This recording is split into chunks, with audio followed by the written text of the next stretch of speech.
Network.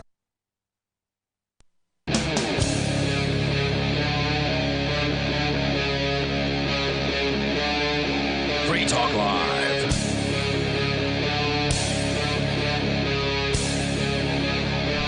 It is Free Talk Live. You are welcome to join us here if you want. You can take control of the airwaves, bring up anything that's on your mind. It is the live Sunday edition of the program. Coming up, the black market still a powerhouse when it comes to sales of marijuana in places where it's legal now, like California and Massachusetts. We can get into that. Something that we teased last night. Never had a chance to get to it with you in the studio tonight, by the way. It's Ian. Richie Rich. And Mark. All right. Of course, you can bring up anything that you want, but we're actually starting with a special guest here tonight. It is somebody we've had on the show in the past. I think it's been a few years, maybe several years. I think it was the Porcupine Freedom Festival was where we had Lenore Skenazy here on Free Talk Live. Welcome back, Lenore. Hey, thanks. I still cherish those memories. I took a picture of the ice cream truck that was there, and it took payment in, oh, my God, it was like dollars, checks, Canadian money, pot, and Bitcoin. That sounds like the Porcupine Freedom Festival. It does. Yeah. Not my normal place to talk. So usually I'm talking to like a bunch of teachers. So this is really cool. So I hear that we might be seeing you again this summertime at the Freedom Fest out in Vegas.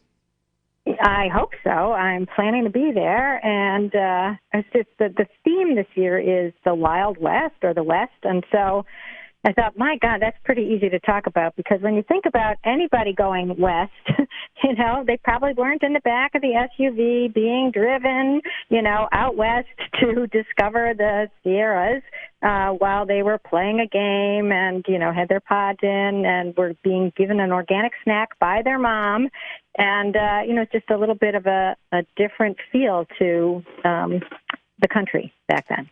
So yeah, I'm going to be wearing my Woody outfit. I got a little cowboy hat, and I've got a little yellow shirt, dressed up like Woody from Toy Story. There's going to be a fourth one, Fourth what? Fourth Toy Story. Oh, good. Yeah. The third one was so great. Wow. Okay. That's like one thing that keeps getting better with their extra franchises. The only one I've seen is the first one.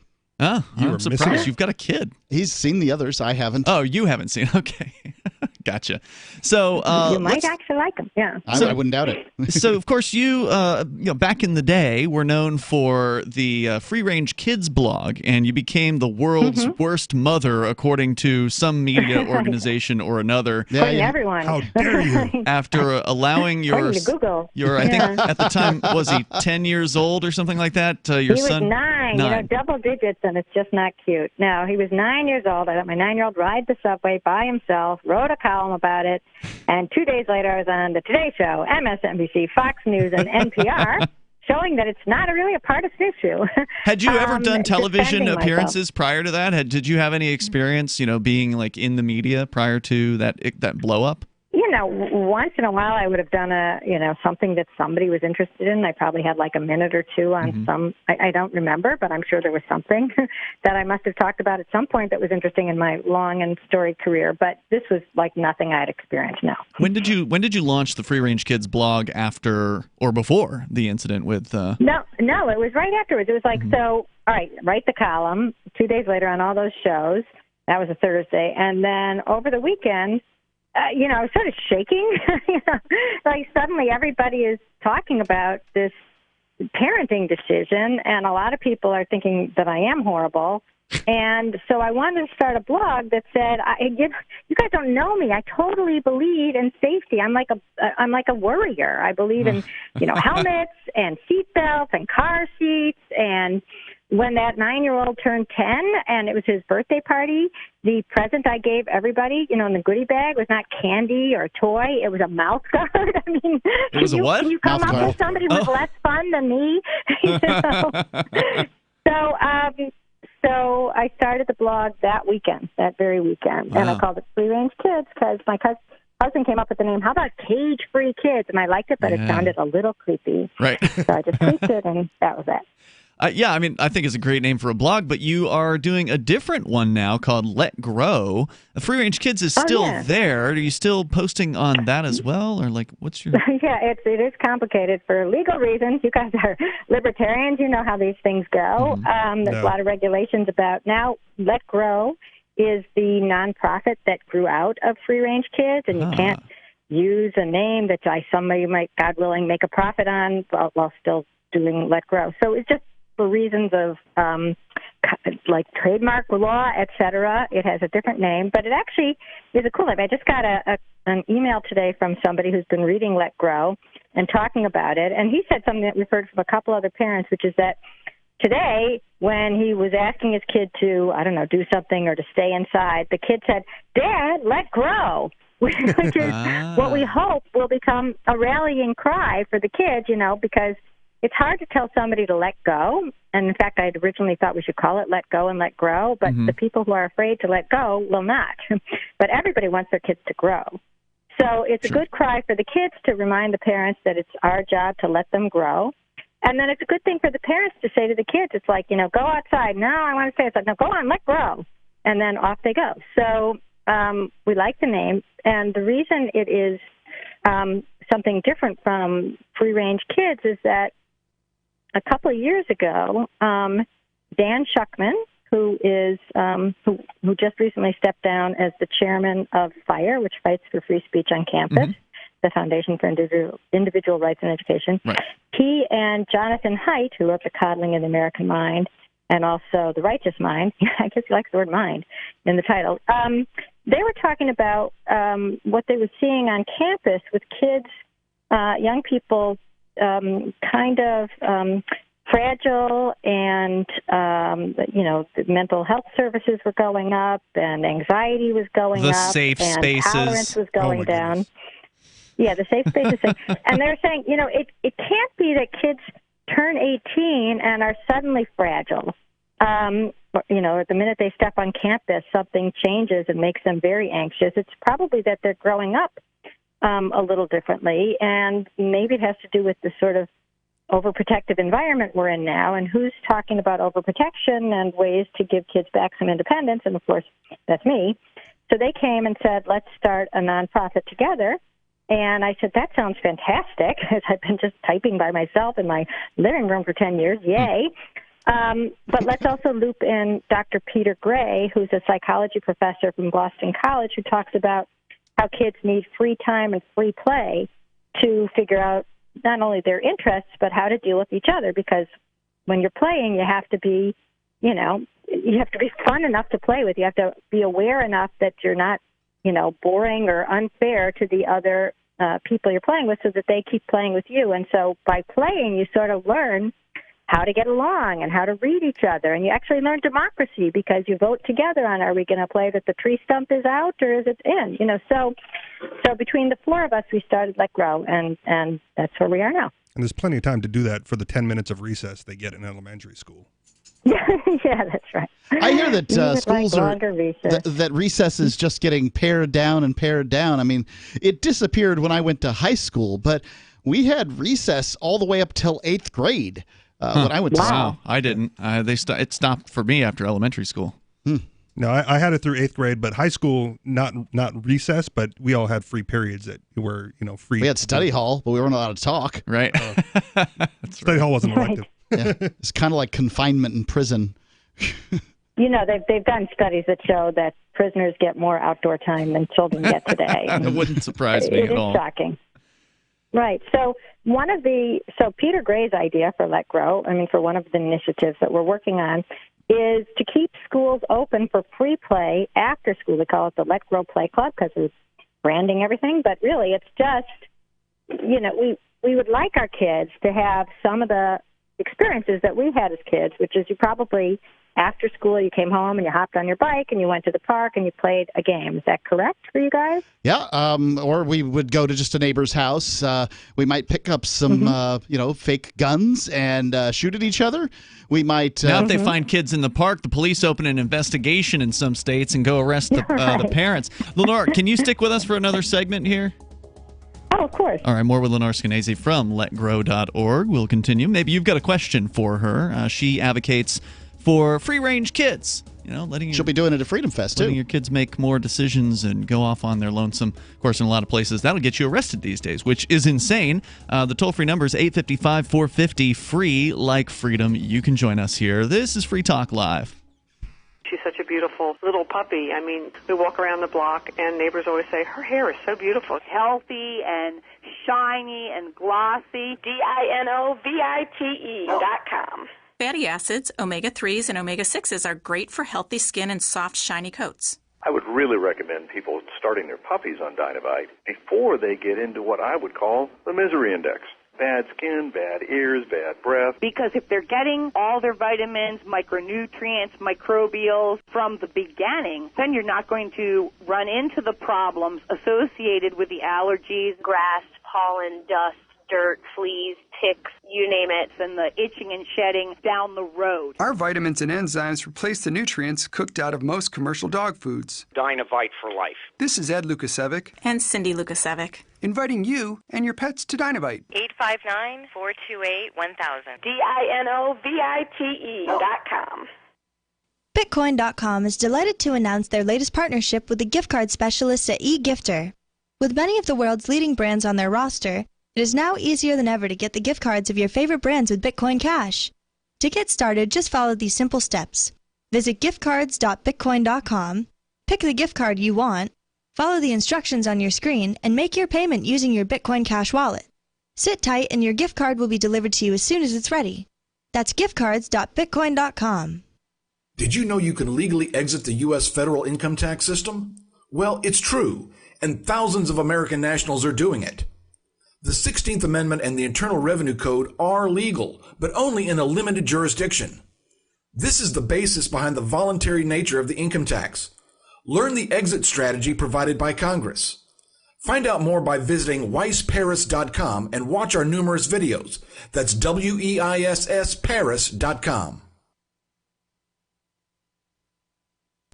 We have some good news. The indictments against Ross Ulbricht in the District of Maryland were dismissed with prejudice, meaning they can never be refiled. This is especially good because those indictments contain the only charge ever made that Ross engaged in murder for hire. This was a serious allegation that Ross Ulbricht denies. It was never prosecuted or ruled on by a jury, but was trumpeted by the federal government and the media as if it were proven fact. The Maryland court held these indictments for almost 5 years, poisoning Ross's case and leaving him under a cloud of unproven allegations. As explained in Ross's appeal to the Supreme Court, the fact that the judge used these allegations to give Ross a draconian sentence of double life without parole violated his Sixth Amendment right to a jury trial. Judges are required to issue sentences based on convictions decided by a jury, not unproven allegations never even charged at trial. Although this is a positive development, the dropped indictment will not set Ross free. Now, a presidential pardon is Ross's only hope of freedom. Sign the petition at freeross.org. freeross.org.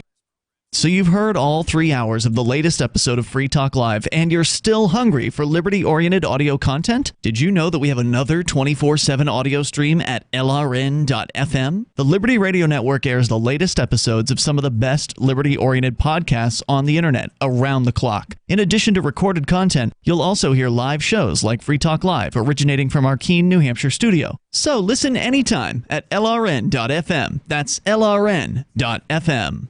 So you've signed the Shire Society Declaration and are planning your move to New Hampshire to be around more liberty-oriented people. Next, sign up for the Shire Society Forum at forum.shiresociety.com. There are a bunch of people there who are already in the Shire, and they want to meet you. If you're already in the Shire physically, you should also come by the forums. Remember, not everyone uses Facebook. New people are signing up for the Shire Society Forum every month, so drop in and say hello at forum.shiresociety.com.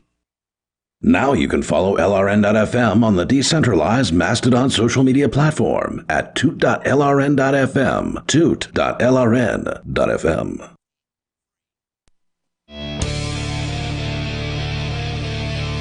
Free Talk Live, dial toll free, and bring up whatever you want here. Our number is 855-450-FREE, though right now, if you call in, you need to have a question for our guest, Lenore Skenazy.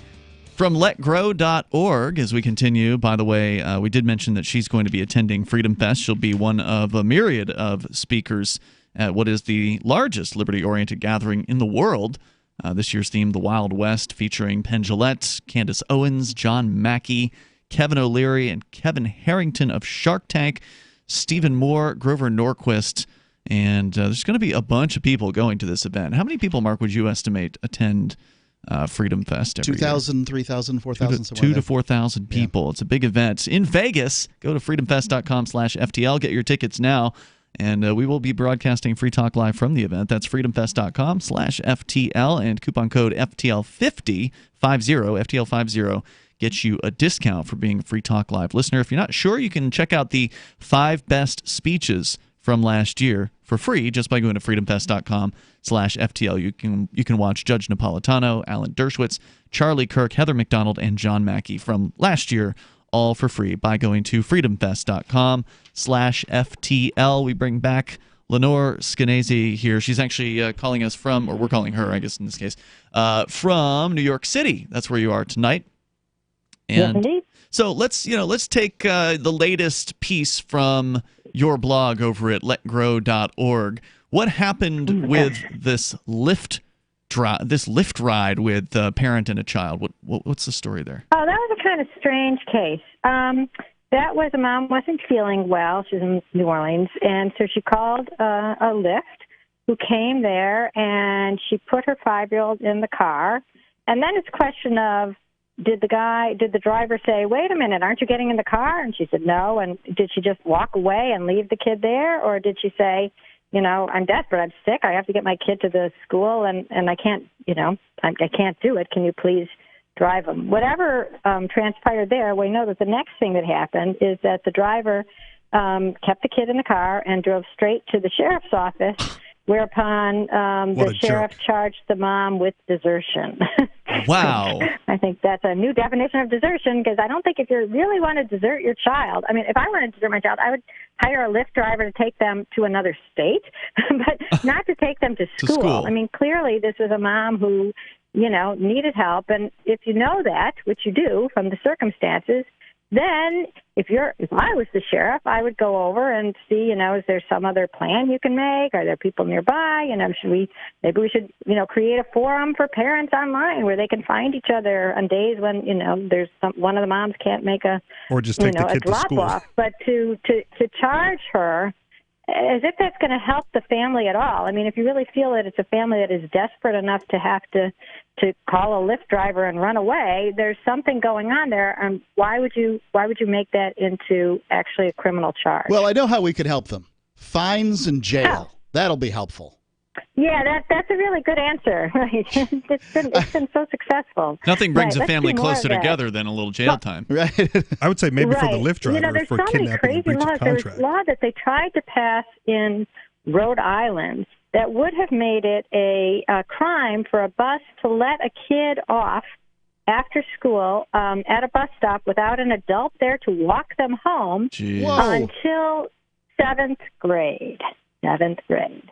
And in fact, actually, I did hear from a mom in Kentucky who said that was exactly the same rule there. I don't know if it went all the way up to 7th grade, but certainly her 3rd grader was not allowed to get off the bus without an adult waiting, and she worked. They're doing that around here too. A mom who's not home at 3 in the afternoon to walk the kid home. They're doing that here in the so-called Live Free or Die state. Former co-host of ours, Will Coley, he hosted a different show on our network, and he had to get out and leave his show a couple of times because his wife was inside the house. She, I don't know, for whatever reason, wasn't standing outside at the right time when the bus comes, and the bus will not drop the child off in front of the house without the parent standing outside. God. It's crazy. Yeah, that is so crazy. First of all, what a pleasant thing to stand outside in New Hampshire in the winter waiting for the bus sometime between 3 and 3:45 to drop off your child. But then also the idea that you all have to quit your jobs because somebody else has determined, not you, but somebody else thinks it's not safe enough for your kid to walk up the driveway alone or 2 houses away or even 2 blocks away. I mean, that's clearly a decision that, first of all, should be made by a parent. And secondly, why did we suddenly decide that is so dangerous that it requires a bodyguard, when we all know that a generation ago people did this without a second thought, and nobody considered the parents evil, nobody considered charges. The lady in Kentucky who had her grandfather who would pick her son up one day, the grandpa, just when the bus is coming, he's in the bathroom. So that's mark 1 against her. Strike 2 was a day when the kid was supposed to stay at school. He didn't realize it. He got on the bus. He came home. The grandpa wasn't waiting. So that's strike 2. But if there is a strike 3, they once again return the child to the bus depot, which seems like the least safe place you could bring the kid, as opposed to their house. Right? There's no alcoholics hanging out underneath the buses or anything. Yeah, really, right. All the cigarette butts piling up. But strike 3 means they call Child Protective Services. Wow, man. So this is what pushed me over into the liberty camp, was realizing that, like, parents who are making rational decisions based on their circumstances. What if you work 2 jobs and you need your kid to come home with a latchkey? Right. Suddenly that's a crime. You're trying to put food on the table, and that's a crime. So last year, as you probably know, Utah passed a free-range kids law. They call it the free-range parenting law. And it's good. I mean, it says that it's not a crime. It's not negligence to let your kid play outside, walk to school, wait briefly in a car, or come home with a latchkey. Isn't that sad, though, that they had to pass a law to clarify that this is not those things? You cannot interpret them in that way. It's insane. Yeah. It's insane. But sign of the times. Now a bunch of states are considering similar laws. We have about 6 states considering them now. And the language that we prefer is that only blatant disregard for a child's safety and welfare should be considered neglect, because everything else, everybody has to make seat-of-the-pants decisions.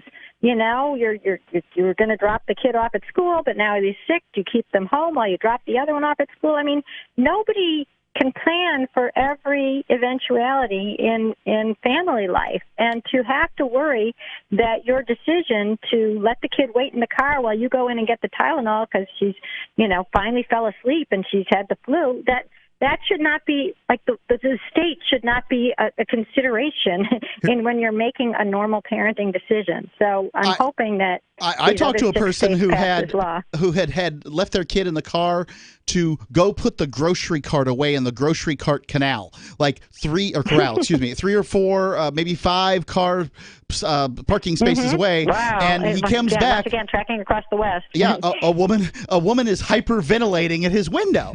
Yeah. She's getting ready to break the window on the car. I mean, the kid's just looking at her. As far as state interference is concerned, here's a headline that I had ready to go for tonight, and I don't know if we'll get into the full article. Oregon to become the first state to mandate universal home visits of all families with newborn children. Oh, my God. Yeah, we definitely have to talk about that. Lenore, thanks for coming back on Free Talk Live with us here tonight. I guess love being here. Look up the Scottish laws that are called the named person law, and you'll see where a law like Oregon's gets you. Check her out over at letgrow.org, and we'll look forward to seeing you this July for Freedom Fest in Vegas. I can't wait. Thanks, Lenore. Time in Vegas. Have a great night. More coming up here with Free Talk Live. You can join us. It is Free Talk Live. Hunters, anglers, campers, and survivalists. Get back to nature. Expand your horizons with the highest quality, most versatile, unique slingshots and sling bows on the market at slingbow.com. Slingbow products are compact and models start from just $17.98. They're perfect for your bug-out bag or storing in your vehicle. Give yourself and your loved ones the excitement and tradition of Slingbow, a new frontier in archery and truly modern twist on this primitive survival tool. Feel the thrill only at slingbow.com. Fellow Patriots, my name is Todd Savage, founder of BlackRifleRealEstate.com. Like you, I was a prisoner of the alt-left sanctuary state until one day I chose to lead my family to freedom. Today we live on a sustainable 20-acre homestead where we shoot, hunt, garden, and homeschool our children without the tyranny of the nanny state looking over us. If you're ready to flee the city to the freedom of Idaho or Montana, our Black Rifle Real Estate team is here to help. Go to BlackRifleRealEstate.com. That's BlackRifleRealEstate.com. Is spreading the message of liberty, cryptocurrency, and peace around the globe worth $2 per month to you? As you may already know, in addition to our internet feed, LRN.FM broadcasts on free-to-air satellite across North and Central America, as well as Sub-Saharan Africa. And we've been available on satellite for free 24/7 since 2010. The LRN.FM free-to-air satellite signal is reaching some of the most oppressive regimes in the world, and there's no doubt our ideas are making an impact. You can learn more about the channel's impact by watching the 3-minute video at fund.lrn.fm. If you'd like to help free minds globally with our ideas of liberty, cryptocurrency, and peace, you can donate as little as $2 per month via fund.lrn.fm. You can help us continue and expand our satellite broadcast to multiple continents. Visit fund.lrn.fm today, and thank you for your help. Don't forget to share the link on social media. That's fund.lrn.fm. The new 4th edition of Healing Our World, The Compassion of Libertarianism, will take your understanding of liberty to a deeper level and has over 1,300 updated references, new cartoons, and a foreword by Dr. Ron Paul. With discounts for multiple book purchases, the 4th edition of Healing Our World is a great gift for the liberals, pragmatists, environmentalists, and Christians in your life who think libertarianism is cold-hearted. Get yours today at healing.freetalklive.com and use promo code FTL for a $5 discount. LRN.FM is proud to announce our official listening apps for Android and iOS devices. Now you can easily tune into our streams anywhere, anytime on your smartphone or tablet. Just visit apps.lrn.fm or search for LRN.FM in the Android or Apple app stores. Please download, rate us 5 stars, then share the link on your social media and let your friends and family know how you're listening to LRN.FM. Download it now, free at apps.lrn.fm. The couple told reporters this week that they routinely urge their son Patrick to devote all of his time and resources to his improv comedy education. We keep telling Patrick again and again that if you don't buckle down and start learning basic concepts like yes and the Herald now, nobody is going to take you seriously later in life. He has to start thinking about this now. The parents explained that he should try to get as much out of his improv training as possible by attending improv jams, forming a few indie teams, and doing as much bar prov as possible to keep himself warm for those upcoming Herald auditions. The fact is, if Patrick were on stage with his fellow improvisers, and one of them were to play, say, a supervillain who's afraid of mice, Patrick wouldn't even be able to identify the game in that scene, let alone respond in a supportive way. I gotta say, I had this internship at a law firm, but I quit to do a character workshop and a musical elective. I think this is really gonna pay off for me in the long run. This is the Onion News Network. This is the Liberty Radio Network, broadcasting the latest liberty-oriented audio content 24 hours a day at LRN.FM.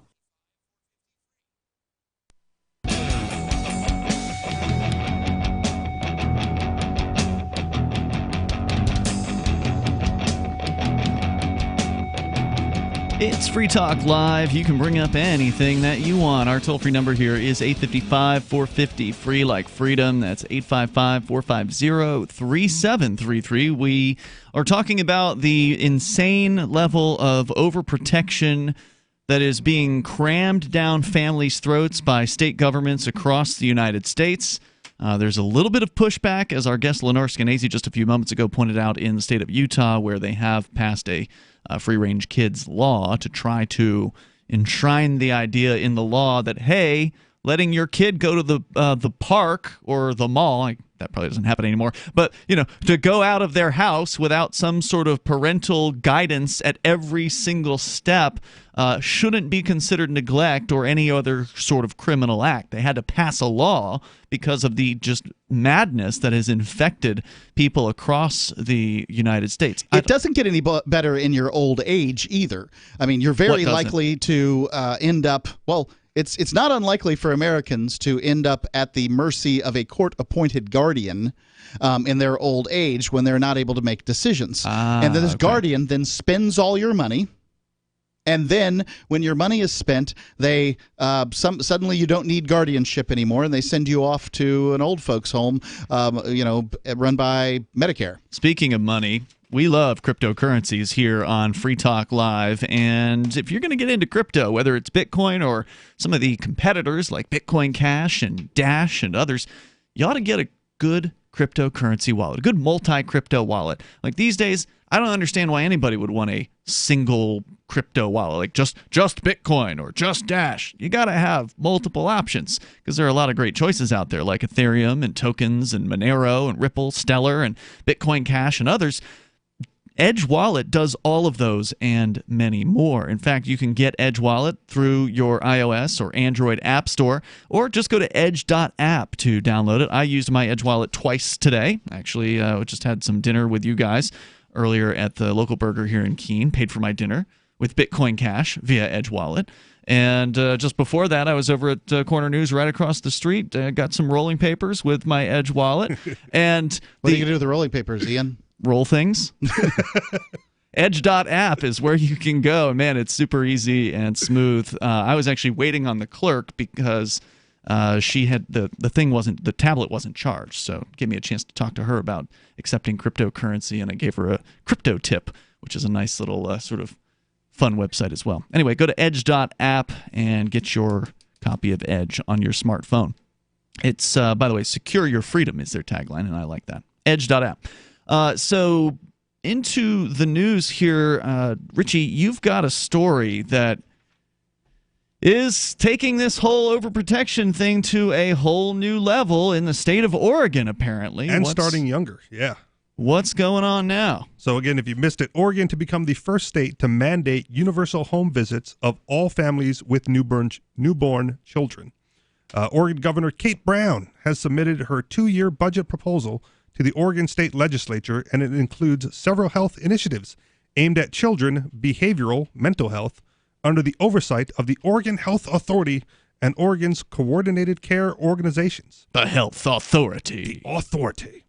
Yeah, this is the natural and probable, predictable outcome of the the nanny state, where your school, your health care, everything is controlled by the state. The people who want their school debts forgiven and they want to have free health care and stuff, that's all sounds really great. Until you realize the government is then in charge of the health care. The government's going to be in charge of the health care of your kids. The government's going to determine whether or not you're taking the proper care of your kids, and that these determinations will not be what you think they should be. They will be some other system for determining. But they will protect those people from the onslaught of the wealthy taking over their lives and oppressing them. That's true. There's not a lot of wealthy people in prison. And when they go to prison for not treating their kids exactly the way the state says, they will be protected from the wealthy. They will be sodomized by poor people who are in prison. Moving on. One of the key pieces of Governor Brown's legislation is the beginning investment in a 6-year program to create universal home visits for new parents. The Beaverton Valley Times interviewed Patrick Allen, the director of Oregon Health Authority, who reportedly expressed excitement at the prospect of requiring home visits of all new parents. We get to get into everyone's house. That's what they want. We'll get to look around, see if there's anything that's contraband on the shelves. We'll make sure we arrest those parents. An army of bureaucrats to go through everyone's house. Yes, and we'll get to check their fridge, make sure they've got healthy food in the fridge. We don't want to find any alcohol. We don't want to find any raw meat. We don't want to find anything that could put a child in danger. It's of for eating the children, though.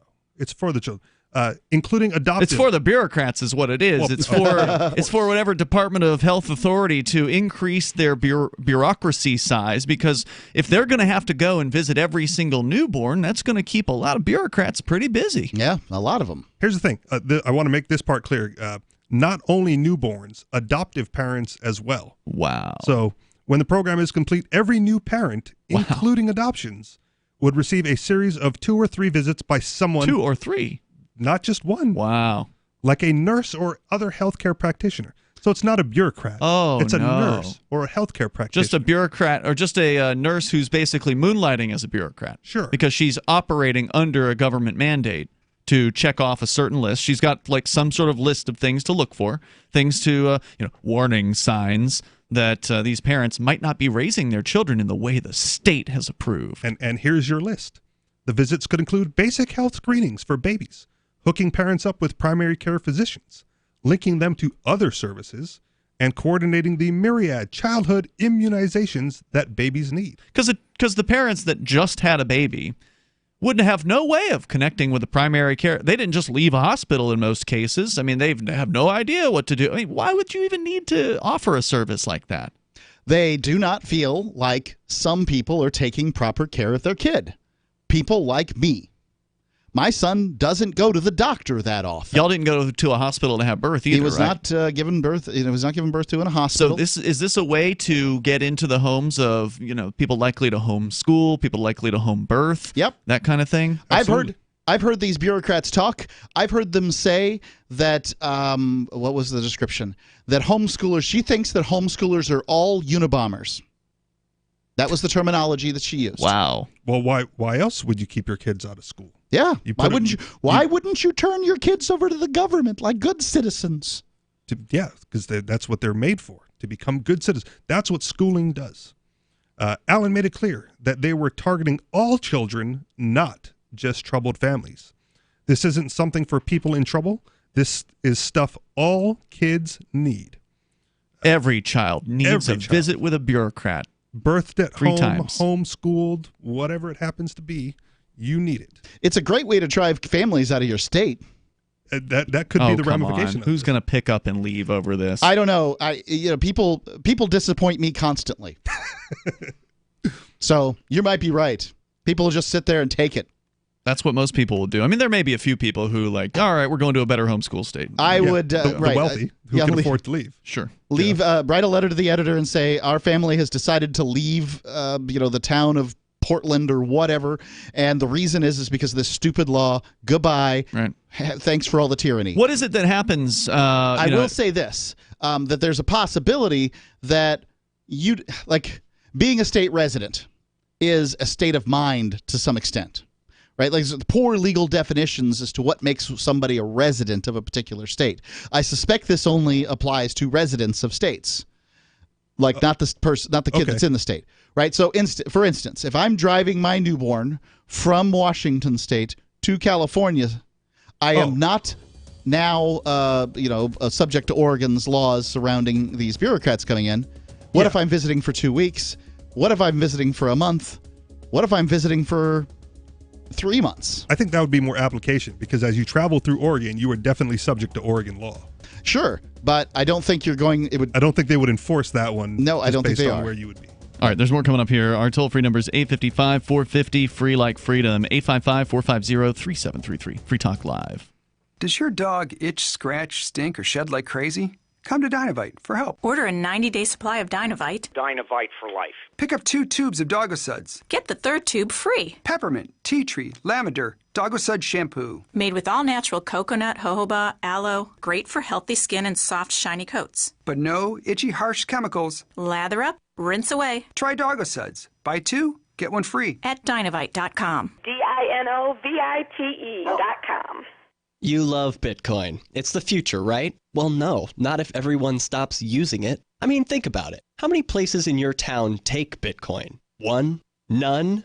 Let's be real. If this Bitcoin thing is ever going to happen, it's going to need your help. The good news is, the guys at AnyPay have your back. We built a website called helpmetakebitcoin.com. And it's a place you can send any business. And they'll be set up to take Bitcoin in 5 minutes. helpmetakebitcoin.com.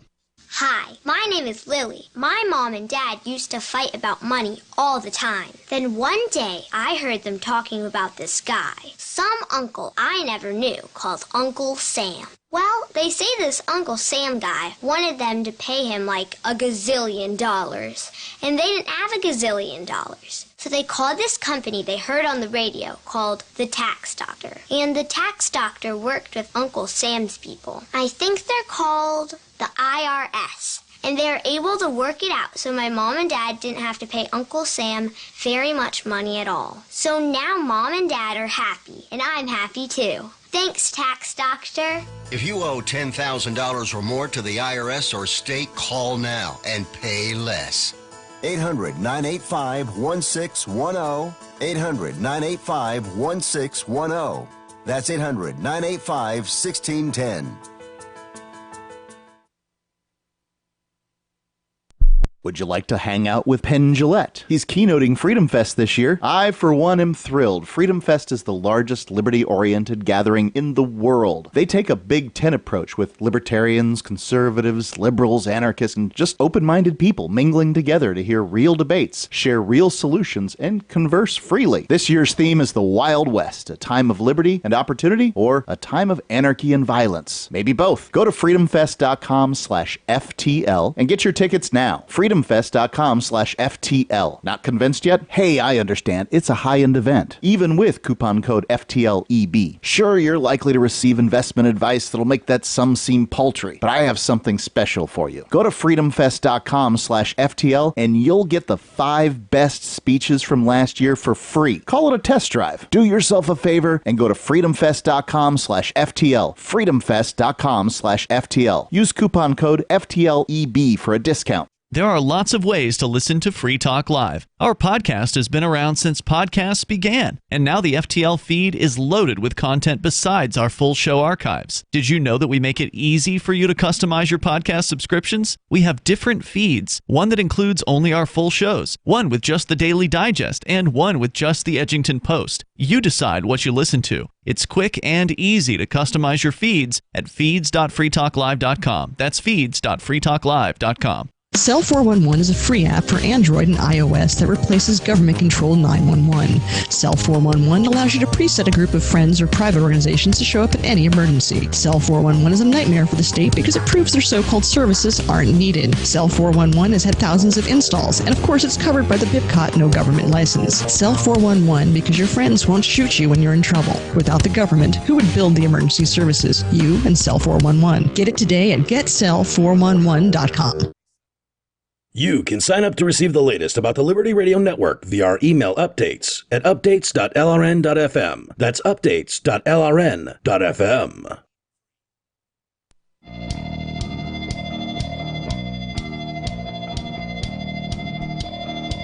This is Free Talk Live. You can take control of the airwaves here. Our number is 855-450-FREE. That's 855-450-3733. We do have the Discord on-air call-in line rooms. Just go to discord.lrn.fm, and you can get into one of those rooms and sound almost like you're sitting here in the studio with us. And in this studio here with you, it's Ian, Richie Rich, and Mark. We are talking about a disturbing story that, Richie, I'm trying to find some corroboration here from some kind of source that's not this one, the one that you're reading. Sure. Which is called, what is it? mostholyfamilymonastery.com. Okay. I've got healthimpactnews.com. Right. They cite healthimpactnews.com, and then Health Impact News cites a mainstream news site called the Portland Tribune at pamplinmedia.com. However, the links to Pamplin Media's website do not resolve to a news article. So they look like, when you look at the links in the article on the Health Impact News, when you look at the Beaverton Valley Times link, it appears to be a link to a story about this, but then when you actually click the link, it just takes you to the root URL, the main URL of pamplinmedia.com. So as of yet, I'm not saying this is false. I'm just saying I'm hoping to find some better corroboration on this story. Fair enough. Yeah. I don't know what to tell you. Yeah. Just letting you know. So if you want to join us here, our toll-free number is 855-450-FREE. The story is purportedly that all newborn children and adopted children in the state of Oregon will be visited, the family will be visited by somebody doing the state's work. Doctor or nurse practitioner. Somebody who, or maybe just a bureaucrat, we're not clear on that, who's going to come by and ask you questions, look around your house. Who knows what they're going to be authorized to do once they get inside your home. But it's very, very disturbing, and I think you've got some more from the piece. I mean, the rest of it is basically the stuff that we covered, but I'll read through it. And just, if you're looking for some corroboration, I guess this was a budget proposal. Right. So if you're, it might not be a news article necessarily, but it might be if somewhere online they have the Oregon budget or the Oregon Budget Office, that might be the next place to check. Because this might just be a blogger that found the budget and went, "What the hell is this?" And then could be. So I'm going to jump down in the article because a lot of it just got covered. In this proposed bill for universal home visits, possibly just another way for the state to collect funds and to potentially remove children from their homes and place them into the lucrative foster care and adoption system. We've already documented how the foster care system is not primarily about protecting children, but is merely a state-funded child trafficking system. There's already a federal... this is truer than others times depending on the state and location within the state, right? Sure. So some offices are more likely to do something like this and some are less. There's a story from Illinois right now where the Child Protective Services, or whatever their state version of it is, basically let a kid get beaten to death at his own home when they had visited the house several times. So they didn't even take the opportunity to take a kid away. The problem is that just the existence of this organization absolves people of the idea that they have to even look out for a kid.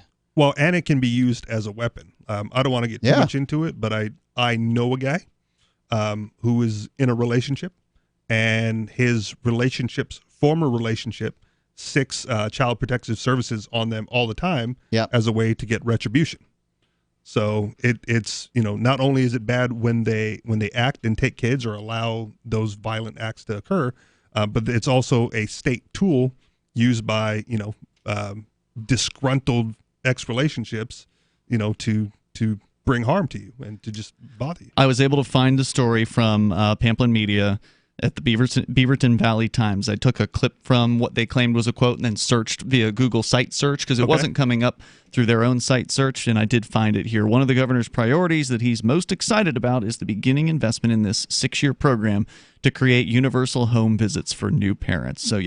So just some confirmation here, just because Holy Ministry, whatever it was. It didn't seem... most holyfamilymonastery.com. Because we don't need Trump considering Free Talk Live to be fake news. Sorry, go ahead with the story. Where was I?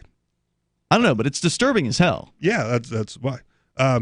Child trafficking system. There's already federally funded home visit program funded by the Health Resources and Services Administration. So they're going to get federal money for this. Well, there's already federally funded home visit programs. This is Oregon stuff. The federal program is stated to be a voluntary, but Oregon seems to want to take it a step further and make government home visits mandatory. Lovely. This might be in part of your article. Apparently, $400 million has already been allocated to states to fund home visits, and states need to implement the programs to receive those funds. Right, so there is federal money involved here if they do this program. But wait, this doesn't sound voluntary, you were saying, right? This does not sound voluntary. The federal fund is voluntary. Is supposedly voluntary. Oregon sounds like it's making this mandatory in order to make sure that they receive the federal. Maybe the federal fund is voluntary for the states to get into, right? Like they're not forcing the states to get into this fund, but look, there's all this money here. If you want this money, state governments, you can implement a program. Well, most states have a home visit program. Really? But they don't have a mandatory home visit program. They don't have a universal home visit program. They just visit people at home who need it and want it. Mm-hmm. And some people need and want it, but other people don't. And that's really where it comes from. Yeah, to me, this seems very Orwellian. It seems, this is Huxleyan. Aldous Huxley? Yeah, this is much more Brave New World than this is 1984. Well, it's oversight, right? Like it's some bureaucrat's eyeballs are going to be in your house looking around at your stuff and your lifestyle. Yeah, I mean, we already have, say, the German school system where they determine relatively young what your career path's going to be. We've got this. All the pieces are in place, people, for essentially a Brave New World. Yeah, you being, make sure you get on your Ritalin, kids. Categorized and sent down the drugged. chute for Somas. Yeah, right. Soma was the drug in Brave New World. Right. That's right. Ritalin is. So I think it's probably both, right? Because isn't Orwellian typically like surveillance state? Isn't it usually like in tandem with the surveillance state? This is part of the surveillance state, no doubt about it. Getting a bureaucrat inside everyone's home. That's totally the surveillance state. And if they could put a camera in there, they would. Yeah. Brave New World was much more about sort of the rearing of people through the whole process. You had to get them young, was the whole idea. Yeah. And that's why they have government The government's schools. not happy with first grade, then it needs kindergarten. And then it's not happy with kindergarten. Now it's home visits. Then it needs pre-K. And then it's not happy with pre-K. It needs, government nursery schools and home visits. Well, cameras in the home is just the next step. Oh, yeah. So that could that's already on the table in Great Britain. Right. So, what they'll do is say, well, we think that, we're going to let you keep little Johnny here, but we're going to have to mandate that you install one of our monitoring systems so we can make sure that everything is okay here because we think you're an at-risk household. So that's when you leave. And if they can't do it through the state, they'll do it through the corporations because Facebook already has what their in-home camera. Facebook what now? Oh, no, this is not new news. Facebook has a device similar to like the Amazon Echo and Google Home. Really? That is a camera. It's like a 4K camera so you can communicate with other Facebook users. Oh, wow. But it takes like a wide, pan shot of your house and then because it's 4K, you can zoom in on specific things. Right. But who knows when it's on, who knows, Sure. Who knows what Facebook is doing with it when you're not around. It's conspiracy theory talking, but I mean, like I said, how do you get people, if it's not Orwell, how do you get the Huxleyians to put cameras in their house? Have them do it voluntarily on their own. And want to do it. There's the meme on the internet that says, 1984, the government's going to bug our homes. 2019, hey, home bug, do cats eat waffles? The silly things that you ask Alexa or Google Home or whatever, it's right there. You've already put it in your house. And look, I understand. Wow. By the way, the same stuff that they're reading about here in Oregon is also being proposed in Scotland. You've got a related story about this. From the BBC. Is that a good enough source for you? I mean, it's pretty decent. Yeah. It's pretty decent. So we'll get into that coming up here in moments. Your calls and thoughts are also welcome. Our toll-free number is 855-450-FREE. Mark, you're saying the best solution here for parents is if this is happening in your state, plan a move and get out. At the very least, plan a move and pretend to get out. Because residency is something that you claim. So, for instance... Oh, not always. It was forced on me. Well, my wife claims to be a Florida resident. I claim to be a New Hampshire resident or a New Hampshire domiciled in New Hampshire. So therefore, I also claimed to be an inhabitant. I understand of New you had a Hampshire. completely different situation. You have no children, and they weren't worried about your kid. I didn't change my address when I moved. Good for you, man. And you weren't willing to move. If these people come after my kid, I am gone on the first thing that smokes out of this stinking state. Luckily, you're in New Hampshire where there's a big homeschool movement, a bunch of independent kind of minded families. I can't find any of them. Well, you must not have looked that hard because whenever they threaten the homeschoolers at the State House, they show up in droves. State House is a long drive from my house. 855 it's a long drive for them too, but they come out. 855-450-FREE, like freedom. Free Talk Live. Hey everyone, Proactive MD has an incredible offer for our radio listeners only. Stay tuned for our exclusive offer that includes a free charcoal pore cleansing brush and free shipping. Proactive MD with prescription strength adapalene can heal and prevent future breakouts. Today, for just $19.95, we're offering listeners the 3-piece Proactive MD system with free shipping, plus a free gift, the new charcoal pore cleansing brush. Get this exclusive offer by calling now, 1-800-583-8662, or go to proactive.com and enter promo code RADIO. You heard right, Proactive MD, plus free shipping and a free gift, the new charcoal pore cleansing brush. You'll get all this for just $19.95 and their 60-day money-back guarantee. You're guaranteed to get clear and stay clear, or you get your money back. Call now, 1-800-583-8662. That's 1-800-583-8662. Or go to proactive.com and enter promo code RADIO. Again, go to proactive.com and enter promo code RADIO. Are you a cryptocurrency advocate? The Crypto Tip is the ideal outreach tool to help new people discover cryptocurrency. It's a printable business card-sized tip that you can give to service providers, preferably in addition to a good cash tip. When the server scans the QR code, it'll bring up an explanation of cryptocurrency, how to install a wallet, and allow them to claim the tip. If they don't claim the crypto, you get your tip refunded to you after a time period you specify. Plus, if they do claim the tip, you get an email alert. Create as many tips as you want at cryptotip.org. That's cryptotip.org. LRN.FM now has a Discord. Discord is a free text and voice chat platform, and we now have our own server with a bunch of channels at discord.lrn.fm. You can join other listeners as they chat about various things during our live shows, or anytime, day or night. Discord software is available cross-platform, so you can have it on whatever device you want and take your chats anywhere. Join our Discord at discord.lrn.fm. That's discord.lrn.fm.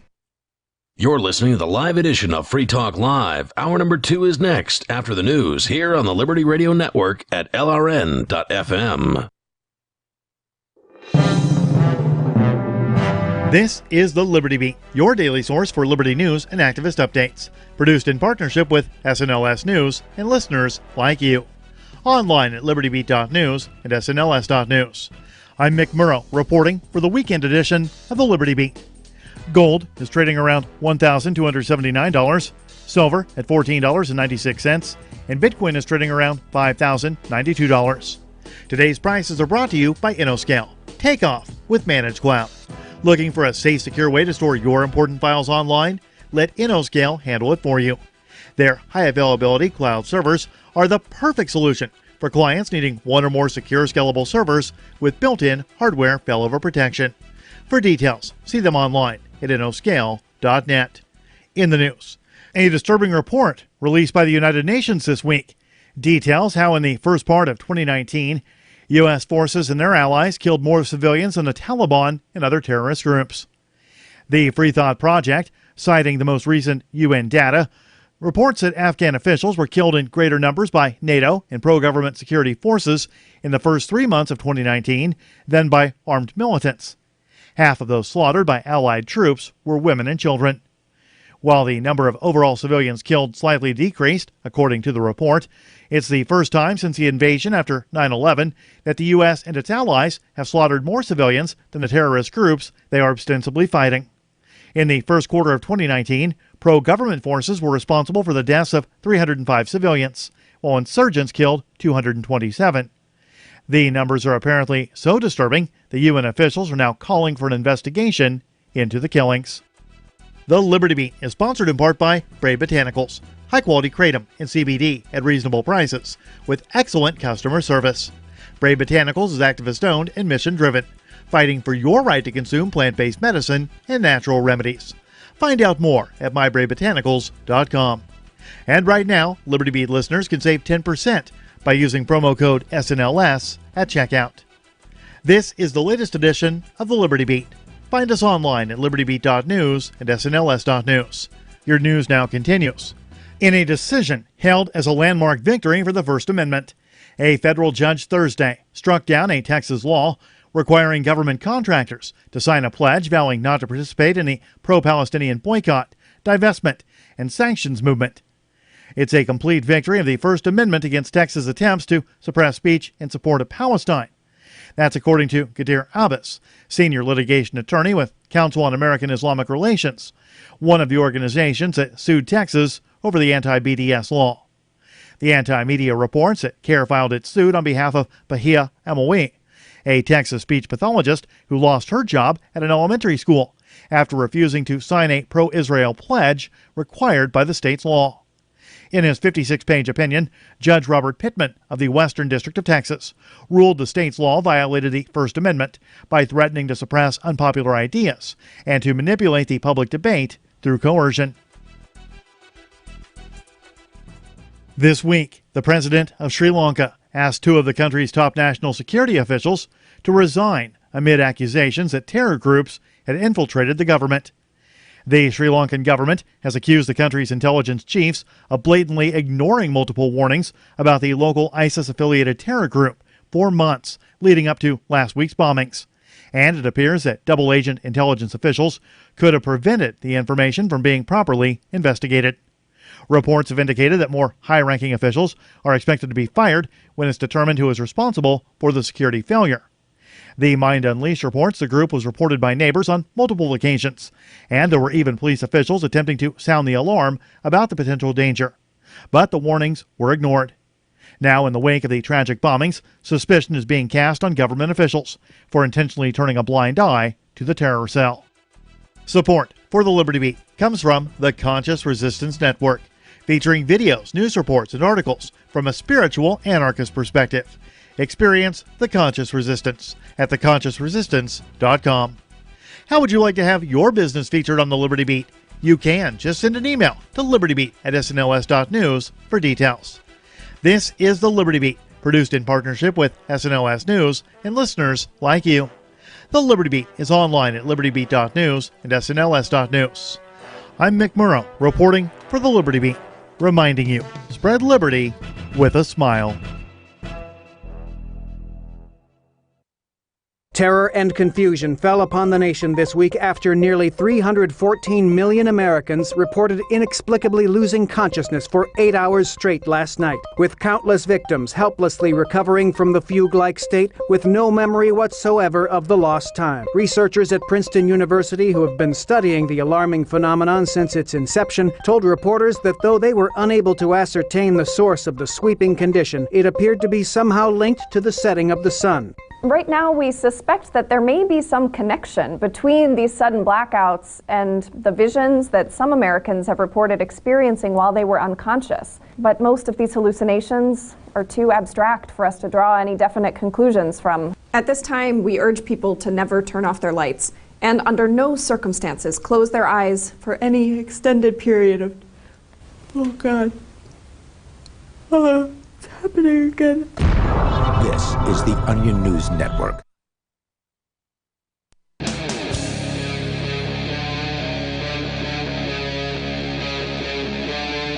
Free Talk Live. It is Free Talk Live. You can bring up anything that you want. Our number is 855-450, free like freedom. 855-450-3733. We have the Discord on-air call-in line rooms. Just head over to discord.lrn.fm. And welcome back to our audience on Twitch. We had been suspended for 3 days due to a supposed nudity incident. And I have yet... Oh, sorry. Accidentally did not unmute you, Richie. Try that again. I was going to say, I'm going to keep my shirt on. Yeah, for this one.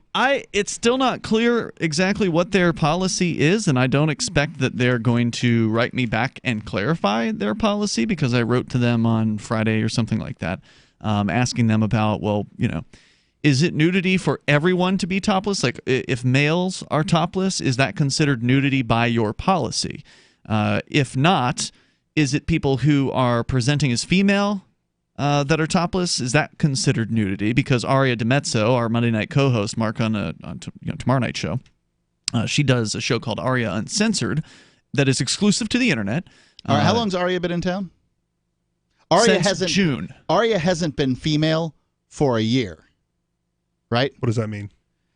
Aria has moved to New Hampshire? No, that's not true. She was definitely Aria when I first met her in 2017. Oh, okay. She has not been going by the name Aria for over a year. She was Aria when I met her in 2017 at the first Fork Fest. Okay. My understanding was that she decided to start wearing skirts when she moved to New Hampshire. No. And that was 2018. No, my understanding is that she didn't really do it much when she was down in Mississippi. And made the full-on transition when she moved here. But when I first met her in the summer of 2017, she was Aria DiMezzo wearing skirts at Fork Fest. But she wasn't in Alabama or Mississippi doing it. At some point, she did make the flip down there. I don't know what I think about it when you're going back and forth.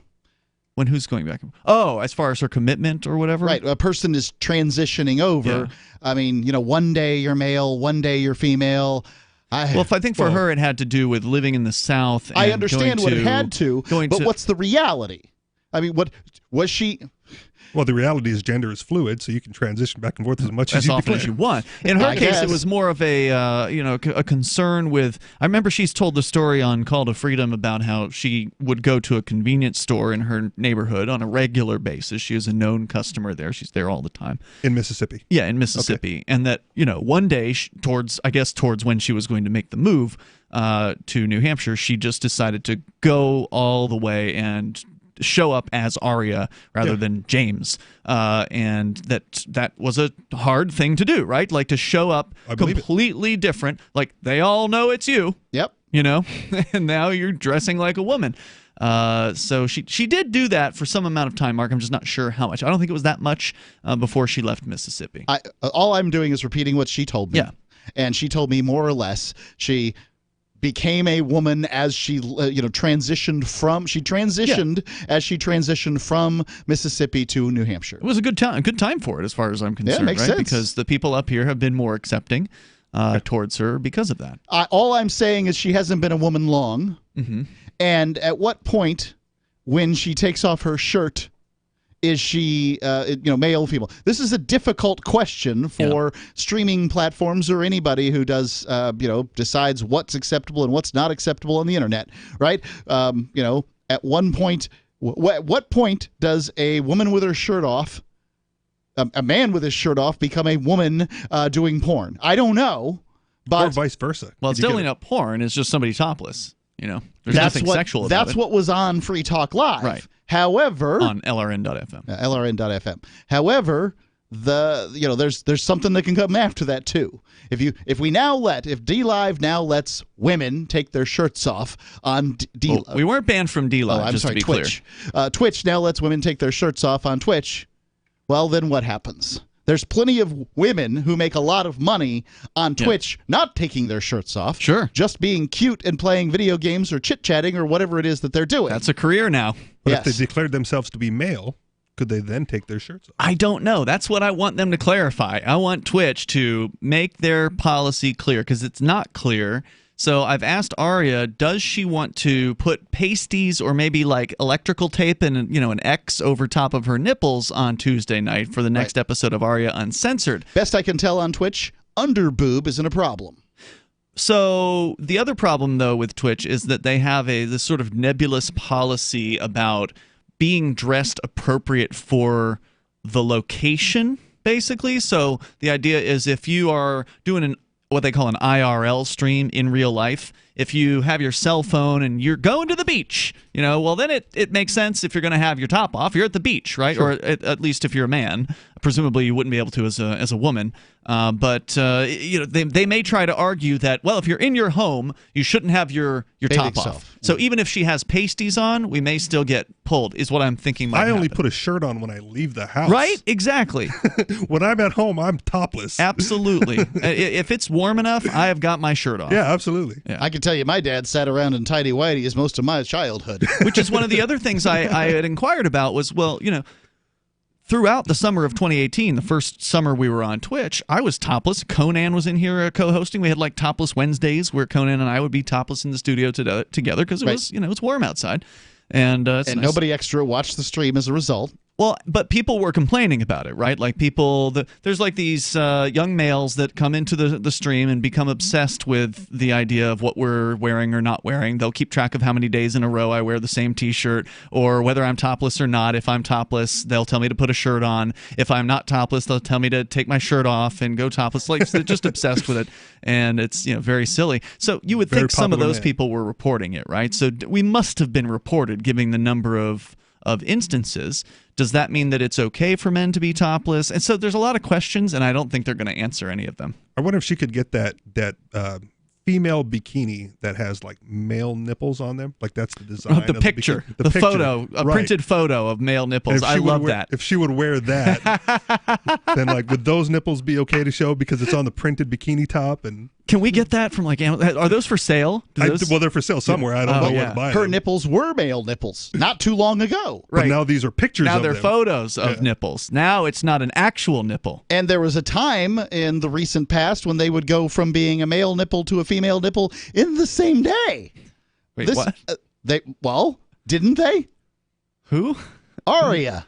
Oh, because of her transition. She's like, in the morning she'd be male and then female in the evening. You're talking about when she didn't live here or whatever? Yes, okay. I'm trying to figure this whole gender fluid thing out. I get when you like, I'm wearing dresses every day and I'm going to have long hair. Please call me she. Well, she is every day, Aria, yes, now. She is. And for most of a year. All I said was in the recent past, Ian. Yeah. A year ago is the recent past. I don't even. The nipple would go from being a male nipple to a female nipple back to a male nipple all in the same day. Probably even more transitions than that. I don't know what to do anymore. And you want clarification from Twitch? I don't think they're going to do it. You're not going to. What kind of fool would give an a-hole like you any kind of clarification? And to be fair, right down in the South, maybe more so than other places, but gay bashing is and was a thing. So if you were hiding your sexual orientation, it was actually a Boy Scout badge. You could get one for gay bashing. The gay bashing Boy Scout badge. Yeah, that's really a thing? It's only for the southern states. Oh, okay. Let's go to Sarah. She's in New Mexico. Sarah, you're on Free Talk Live. Hello. Yes, I just found out that, if a mother is under a lot of stress and if she releases a lot of cortisol and adrenaline, which are stress hormones, it actually affects the brain development of the fetus. Okay. I believe that. Yeah, and so the end result is you get somebody like me who has like a lot of anxiety over doing simple things. Like I have my Section 8 renewal, recertification, and I get like massive like anxiety attack of like I've been cleaning this house for the last 2 weeks. I've been cleaning all day. And I got 3 more days to clean, and then I sweat. So wait, you're worried because they're going to come inspect your house to see if it's clean? Well, I feel like it's not going to be good enough. But they're going to come inspect. They're going to come check it out, right? Hang on a second, or hang on. We're gonna bring you back here, Sarah. 855-450 free. Plus, I want her to weigh in on the topless issue as well. 855-450-3733. Free Talk Live. Bitcoin.com is delighted to announce their latest partnership with the gift card specialists at eGifter. With many of the world's leading brands on their roster, it is now easier than ever to get the gift cards of your favorite brands with Bitcoin Cash. To get started, just follow these simple steps. Visit giftcards.bitcoin.com, pick the gift card you want, follow the instructions on your screen, and make your payment using your Bitcoin Cash wallet. Sit tight and your gift card will be delivered to you as soon as it's ready. That's giftcards.bitcoin.com.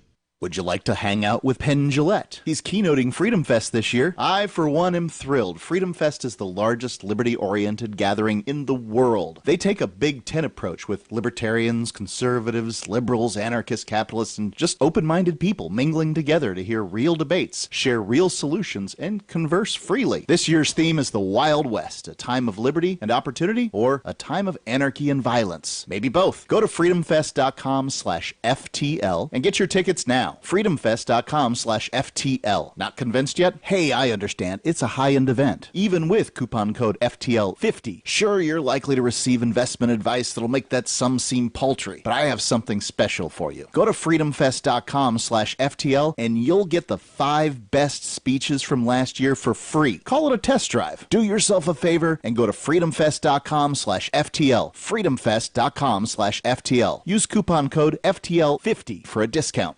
I want to tell you about my favorite cryptocurrency wallet, Edge Wallet, at edge.app. Edge is the wallet I use more than any other, and that was true long before Edge Wallet became a sponsor of Free Talk Live. Edge Wallet allows you to buy, sell, trade, and securely hold your cryptocurrencies, including Bitcoin, Ethereum, tokens, Monero, Ripple, Dash, Bitcoin Cash, and more. It's available for both Android and iOS, and you can download it via the Play or App Store or via Edge Wallet's website, edge.app.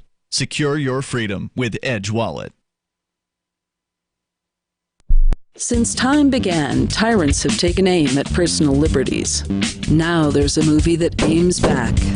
The government has no more right to tell us what to put in our bodies than they have to take our guns or tell us what books we can read. 6 drug police were eaten by bears while raiding a marijuana farm. On your knees, you dirty hippies! Jesus. On your knees! What's the problem, officer? Today, many cops who enforce pot laws do so only because it provides them with cushy jobs, good benefits, and a chance to push people around. I was an undercover narcotics officer. The drug war is nothing but a farce. The Second Amendment says you gotta keep you and your gat intact.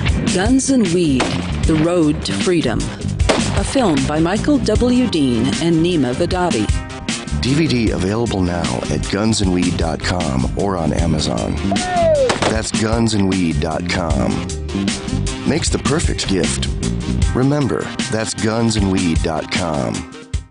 The LRN.FM social media channels have been revamped. We've eliminated Facebook and focused on other platforms like Twitter and Mastodon. the decentralized alternative to Twitter. On our accounts, you'll find posts from multiple LRN.FM show hosts together in one place. Follow us on Twitter at twitter.lrn.fm, or better yet, move to the decentralized Mastodon social media platform at toot.lrn.fm, toot.lrn.fm. I think you'll like it. Did you know you can legally exit the U.S. federal income tax system? Well, it's true, and thousands of American nationals are doing it. The 16th Amendment and the Internal Revenue Code are legal, but only in a limited jurisdiction. This is the basis behind the voluntary nature of the income tax. Learn the exit strategy provided by Congress. Find out more by visiting weissparis.com and watch our numerous videos. That's WEISS What's up next? Visit the Liberty Radio Network program guide to find out at shows.lrn.fm. That's shows.lrn.fm.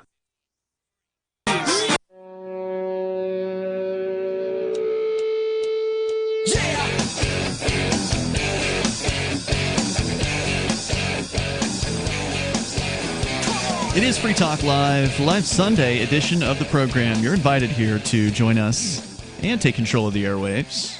Should you want to do that with you tonight, it's Ian, Richie Rich, and Mark. Don't forget, go online to join us online at freetalklive.com and enjoy the features there. We've got the Discord server where you can interact with other Free Talk Live listeners for free around the clock. It's 24/7. There are people in the Discord server, different channels about different subjects, cryptocurrency, gaming. There's one for On Air Now where you can talk about the things that are going on the air at the moment.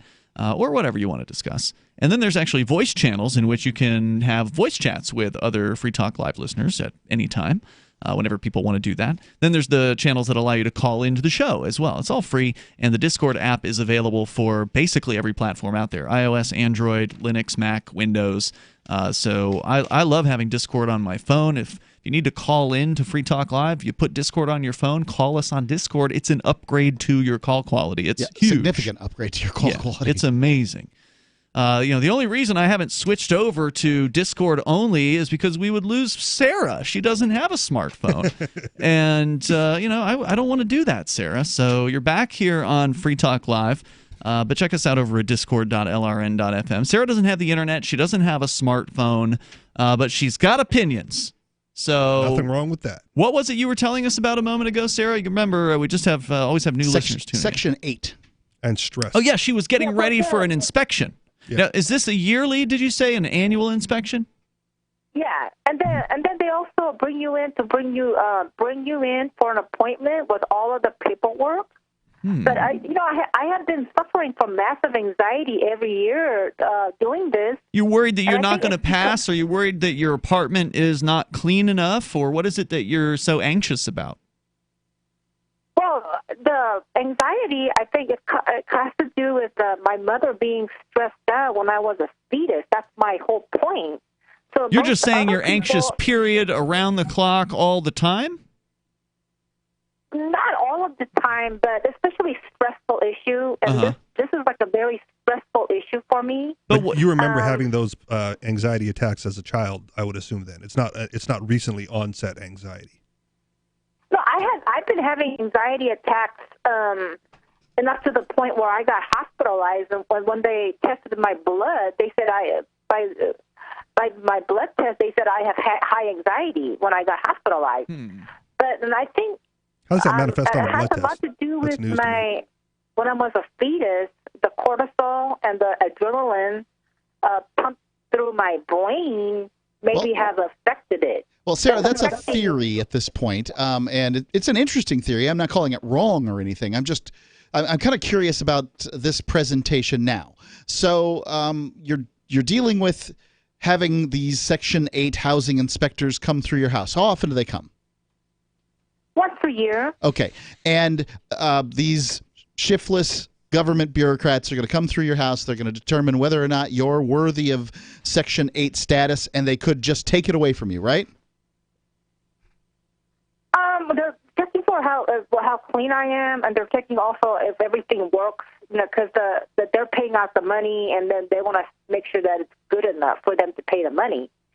And plus, I have to go to an appointment and bring in all the paperwork that they tell me to bring in. So, I mean, it's a possible feat, but I suffer from massive anxiety. And what you guys always say is like, it's so simple.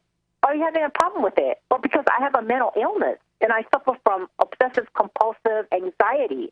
Can you give us some examples of how the obsessive-compulsive manifests? Like, what are some of the OCD things that you find yourself doing? Like, one of the classic examples is somebody who will lock, unlock their, like, front door or whatever at the... or cleaning things, wiping down. Yeah, right. Yeah, well, I check my door like 10 times. Like, yeah, that's what I do. 10 times a day or 10 times in a row? Yeah, before I could leave. No, 10 times. So, right before you In a leave, row, you're yeah. checking 10 times. Okay, gotcha. Yeah. Well, but all of this Is that comes because down to hold on, trauma. before you go on, is that because something happened to you? Or did you have a home invasion at some point? Something horrific happened in your home? No, this is actually your brain is linked to anxiety, and it translates into like germs. And then when I go, Are you a shopping, germaphobe? I have to do everything. Yeah, I'm a germophobia. I can't shake hands, and then people get really mad about it. What do you do when you go into like a public bathroom? Do you like try to avoid touching things? You know, like opening doors with your elbow, or like how does that work? Yeah, I do that kind of stuff, and I never. Are you a sit hoverer? on the toilet. What's a hover? Yeah, I do that, you know. When and then you hold yourself over the toilet. Yes, I got it now. Okay. I figured it out relatively quickly. Good job. If you pee, it shoots it into the toilet. Like All right, we can't get into a whole lot of detail on how all that works because we're on the radio. But so I was just asking how much. You should find a rich person who needs a house cleaner, and then you just have a place to live for free. Well, but she'd be stressed out all the time having to keep the house clean. Yeah, that's right. part of it. That's the idea. To keep the her house stressed. is never clean enough. Well, the thing about it is what you're saying. You said it's a theory. No, it's a proven fact. If mental health professionals have documented that these stress hormones actually affect the brain of the baby. It's not a theory. They have proven it over and over. What did you say was a theory? I said that it was whether or not she was suffering from anxiety because of elevated cortisol levels of her mother during her mother's pregnancy with her is a theory that she has, and it's all very interesting. I was just kind of curious about how. I'm not talking about myself, but the psychiatrists have documented and they have proven. I thought you were talking about yourself. You said you were concerned that it was because of your mother. Well, I mean, it's a theory for my part. I'm speculating that that's what happened to me, that I suffer with whatever's easy, whatever's simple and easy for you guys. It'll be a breeze. Sure. I suffer from massive anxiety. I'm saying that it must be because of that, but they have documented that the people, the people that had mother that were stressed out when they maybe were you should try some weed. I don't know if that's going to work. No, I don't smoke weed.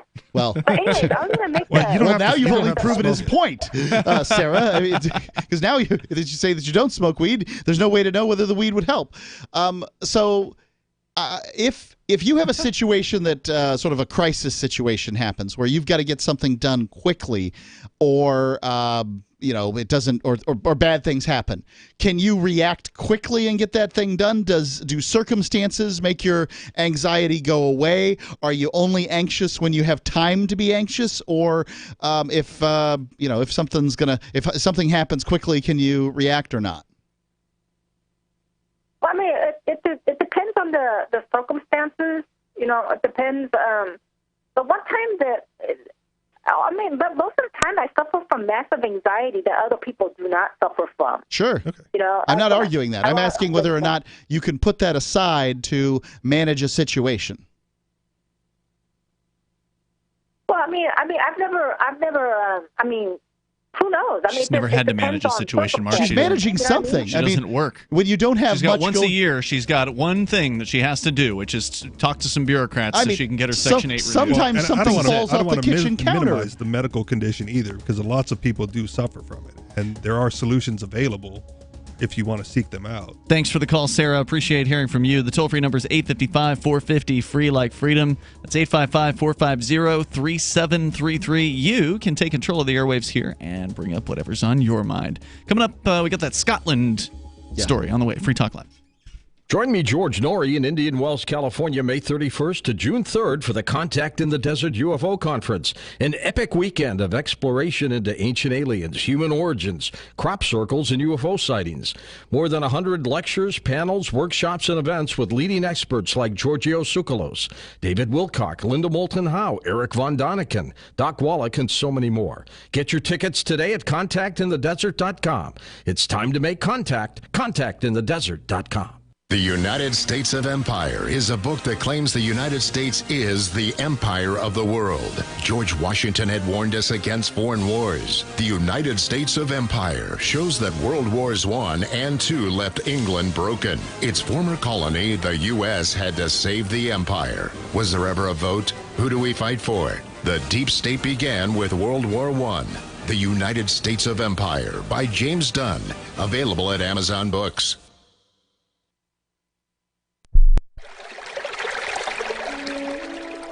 Fact. The new NSA data center in Utah requires 1.7 million gallons of water every single day to operate. Billions of Fourth Amendment violations need massive computers and the water to cool them. That water is being supplied by the state of Utah. Fact. There's absolutely nothing in the Constitution which requires your state to help the feds violate your rights. Our message to Utah: turn it off.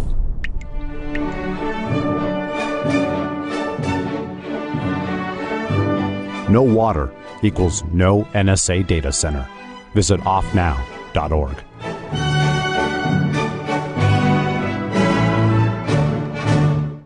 Are you tired of your taxes funding endless occupations around the world? Antiwar.com is run by people who understand that wars abroad become wars at home, wars on our freedoms. Antiwar.com is dedicated to bringing you the latest in news, views, interviews, and reviews from the top movers and shakers in the anti-occupation movement.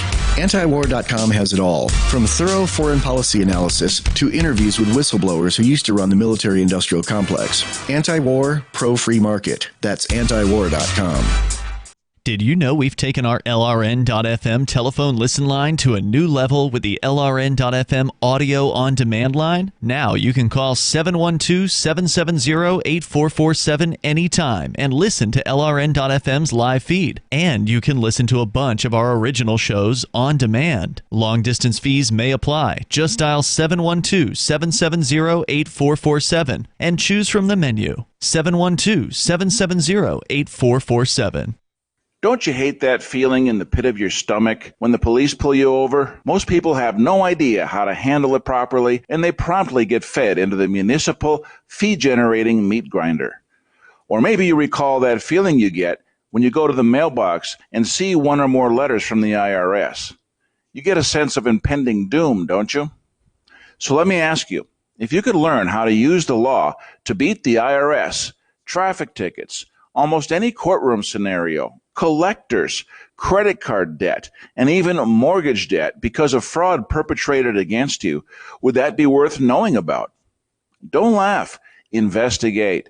Check out the life-changing benefits of the Lighthouse Law Club at their website, lighthouselaw.club. That's lighthouselaw.club. And while you're at it, visit the Lighthouse Law Club YouTube channel. You might be in for a pleasant surprise. Join the LRN.FM Discord for live chat 24/7 at discord.lrn.fm. That's discord.lrn.fm.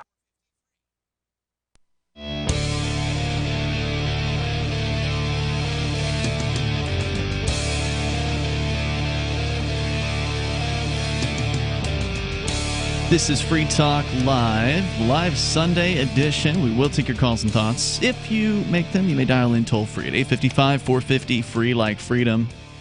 And Bitcoin.com is your premier source for everything Bitcoin Cash related. Bitcoin.com can help you choose a Bitcoin Cash wallet, buy Bitcoin Cash, and show you where you can spend your Bitcoin Cash. You can also read the latest news or engage with the community on their forum. Plus, they've got a games section over at Bitcoin.com. where you can play games with Bitcoin Cash. If you are in the United States, you may have to use a VPN if that's something that you want to do. And from the research that we've done, Mark, it doesn't seem like it's illegal to actually, risk money on a website that's not located in the United States. And Bitcoin.com is not located in the United States. It doesn't seem that way, but we aren't attorneys either. That's true. Like I said, it's just the research we've done. Bitcoin.com, you should do your own research. Right. Now, Bitcoin.com would prefer you to not be in the United States, so you would have to probably use some kind of VPN or something. And then they won't know. Right, where you and are. they wouldn't know. Bitcoin.com. We continue your calls and thoughts. You may take control of the airwaves here. So in the early portion of the show, we had Lenore Skenazy on with us. She is originally from Free Range Kids, now the Let's Grow blog, or letgrow.org. And that led to a conversation about some creepy Orwellian, Huxleyan news out of Oregon State, where they might be having bureaucrats come into every newborn child's home to inspect, as well as adopted children, inspect the house, talk to the families. And that is a thing now, apparently, and that's coming soon in Oregon. Mark, you had a related story out of Scotland. Yes, from BBC.com. It's reputable BBC.com. What's this? Reputable BBC.com. Unless they're reporting on their own government, in which case they're not reputable. Well, this is their own government. So what is the named person scheme? They don't mind using the term scheme over there. Here it always has a nefarious sound to it, but over there they don't. The Scottish government wants to appoint a named person to monitor the welfare of every child in Scotland. The scheme was due to have been rolled out across Scotland by middle of 2016, but that timetable was delayed after the Supreme Court ruled that some of the proposals around information sharing breached the right to privacy and a family life under the European Convention on Human Rights. The Scottish government has vowed to amend the legislation and hopes to have it introduced by August of this year. Opponents of the scheme have been attempting to have it quashed by law courts. The law courts. Okay, arguing that the legislation amounts to a Big Brother scheme that will undermine parents, breach privacy, and divert resources away from children who are genuinely vulnerable. Seems reasonable. What's this? Seems reasonable. Seems reasonable. But many children's charities say named person will help ensure more cases of child abuse and neglect are uncovered and dealt with. So what is the named and found, like just discovered, created out of whole cloth, I'm sure, because child abuse is in the eye of the person who is determining what abuse is, right? So, or in the ear, or whatever. If I think there's some common ground on a good portion of it. I consider spanking to be child abuse, but other people don't. That is true, but on the extreme edges, as a society, I guess there might be someone out there who thinks it's okay, not just to spank, but to lash. Like to hit a child with a closed fist or something like that. And to bruise or mark. But I think generally the general consensus is that those extreme cases beyond spanking are abusive. I think that most people will call child abuse the same thing, but there are some people who will call other things child abuse that are different, right? Teaching them different politics, religion, or whatever. Whatever the opinion is, it's there. For instance, one time my son and I were riding back from Florida to New Hampshire. We had dropped the boat off, picked up the car, and it had been a long car ride. And I told him, get out, run around. Okay. Yep. Get around, run around, make some noise. Because we were stopped dropping off a friend, and I just told him, go make some noise. This is a small neighborhood, and he's going, run around, just running around the street, doing exactly what I told him to do, because he needed to get the energy out. Sure. A woman comes out of her house, breathless. Are you okay? Like, he runs to me from her. Because stranger danger. Right. He knows what a lunatic looks like. And the lady comes. She's like, oh, I scared him. I scared him. Well, yeah, that's because you're nuts. And she was, now let me apologize. Because she realized it was just a kid running around and making some noise, because kids run around and make noise. What they do. Yeah. And she realized that she was school hours, though. Was he truant in her eyes? I have no clue what time of day. I couldn't even tell you. It's been so long. I don't know. It's been a couple of years. But, that lady there, I'll bet her determination of what child abuse is and isn't is not something I want put on my family's life. Sure. And I don't particularly want any officious government bureaucrat determining what it is. Like, maybe my kid's vaccination schedule is, or lack thereof, is child abuse as far as they're concerned. Maybe whatever I'm teaching him based on, of religion is child abuse by that person's standard. I don't know. The fact that, maybe I move him up into the front seat of the car by 8 or 9 or 10 or 11 years old. I don't know what age. But if you let your kid ride in the front seat, is that child abuse? You're not allowed to do that till a certain time in some places? That's correct, in a certain weight. See, that's a generational thing too, man, because I used to ride, as a kid, I used to ride in the back of a pickup truck. Oh, yeah, the good old days. The good old days. I remember riding in a friend's. We loved this thing. It had a fold-out seat in the back of the faux wood station wagon, blind station wagon. It had this fold-out seat that we'd fight over who got to sit in that death trap. Right. Loved it. Going that was on the here. Most fun. It was. The Scottish government wants Scotland to be the best place in the world for children to grow up or escape. It has said that most children and young people get all the help and support they need from their parents, wider family, and community, but sometimes they might need a bit of extra support. As part of bureaucrats. Yes. As part of this getting it right for every child strategy, that's in capital letters, so it's an name acronym? Of an organism, or an organization. You just threw me off there. Yes, it's an acronym. GRIC. The acronym, not anachronism. It's an acronym. Right. GRIC.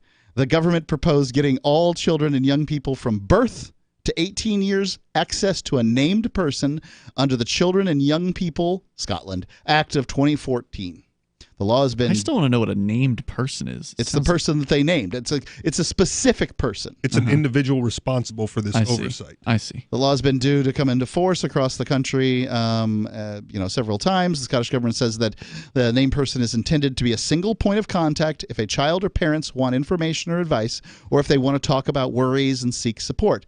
They would also be a point for contact for other services if they have any concerns about a child's well-being. So they're basically a guardian ad litem that is appointed at birth all the way through.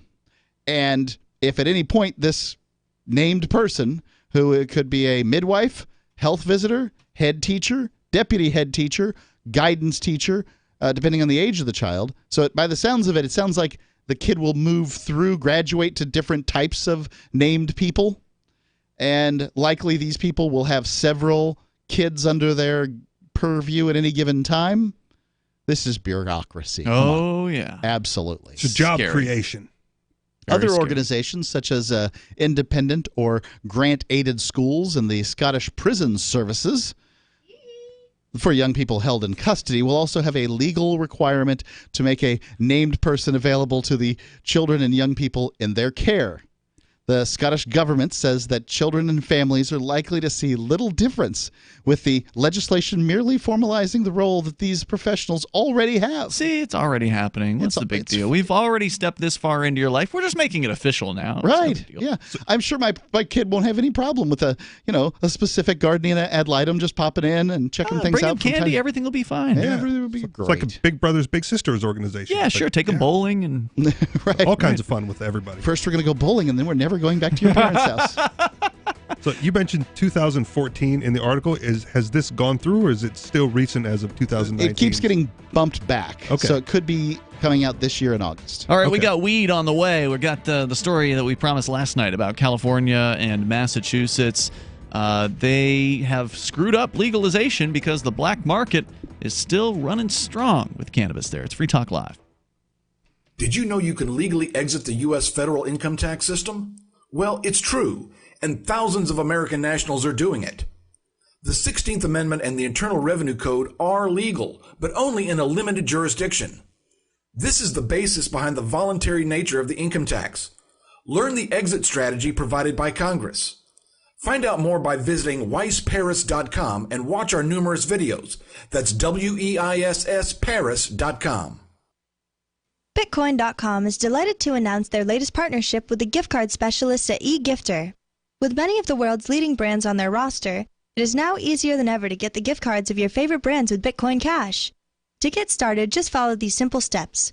Visit giftcards.bitcoin.com, pick the gift card you want, follow the instructions on your screen, and make your payment using your Bitcoin Cash wallet. Sit tight and your gift card will be delivered to you as soon as it's ready. That's giftcards.bitcoin.com. By now you know that wireless technology like cell phones do in fact pose dangers to the health and privacy of everyone. Block-It Pocket's wide range of products are unmatched in providing the protection you deserve. No scare tactics, just common sense. BlockItPocket.com offers quality American-made options to alleviate and eliminate these invisible dangers. Learn more at BlockItPocket.com or call 888-315-9618. BlockItPocket.com, enhancing health and privacy. Many people believe they don't control their own destiny. Let them continue just getting by while you make the choice to do something about your future. Imagine working from home, earning the income you deserve. Just visit startlivingyoung.com and click on the Be Your Own Boss tab. Discover Juness, a state-of-the-art global health company with over $1 billion a year in sales. They'll provide all the tools you need to succeed. Visit startlivingyoung.com today and click on the Be Your Own Boss tab. Your destiny awaits at startlivingyoung.com. Why did you move to the Shire? I moved here to the Shire because there's other people around who take liberty just as seriously as I do. I moved to the Shire because I saw videos of people challenging authority and thought that I could get support myself. It called to me, like, do this, right now. I wanted to be around people like me who got it, and once I got here, I knew there was nowhere else that I wanted to be. I've always wanted to change the world, so I moved to the Shire to join people who were actually working towards doing the same thing. The people here are awesome, loving, and positive. It was for the adventure and for the feeling of something important is happening here, and I just wanted to come to sort of be part of that. Visit ShireSociety.com to read and sign the Shire Society Declaration and learn the reasons why, if you love liberty, you should immigrate to the Shire. Plus, connect with others via the forum at ShireSociety.com. That's ShireSociety.com. If you want to know the latest about Free Talk Live before we go on the air, all you need to decide is how you want it delivered. It's your choice. Visit news.freetalklive.com. You can get emailed announcements and participate in contests via our email updates list. Plus, we have a Twitter account that you can follow and a Facebook page where you can become a fan. So visit news.freetalklive.com to get news about Free Talk Live as soon as it's announced and the way you want it delivered at news.freetalklive.com. That's news.freetalklive.com. There are basically two types of advertising, direct response and branding. Radio's great for direct response with its low cost to listener ratio, but audio can't be beat for branding, which is a longer term endeavor. You want to be the first thing that someone thinks of when they think about your product or service. If you have a local business that you want kept top of mind in your community, call the station. If you need national reach, Free Talk Live's got around 200 radio stations, millions of monthly listening sessions, can suit all budgets, and if we don't think we're right for you, we'll tell you. Email me, mark@freetalklive.com. You're listening to the best liberty-oriented audio streamed around the clock, on the air, and online. This is the Liberty Radio Network at LRN.FM.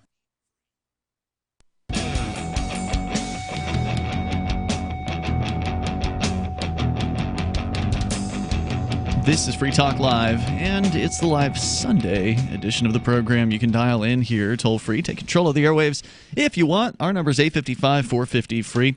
That's 855-450-3733. AnyPay makes it super easy to accept cryptocurrency at your point of sale, as long as your tablet's charged.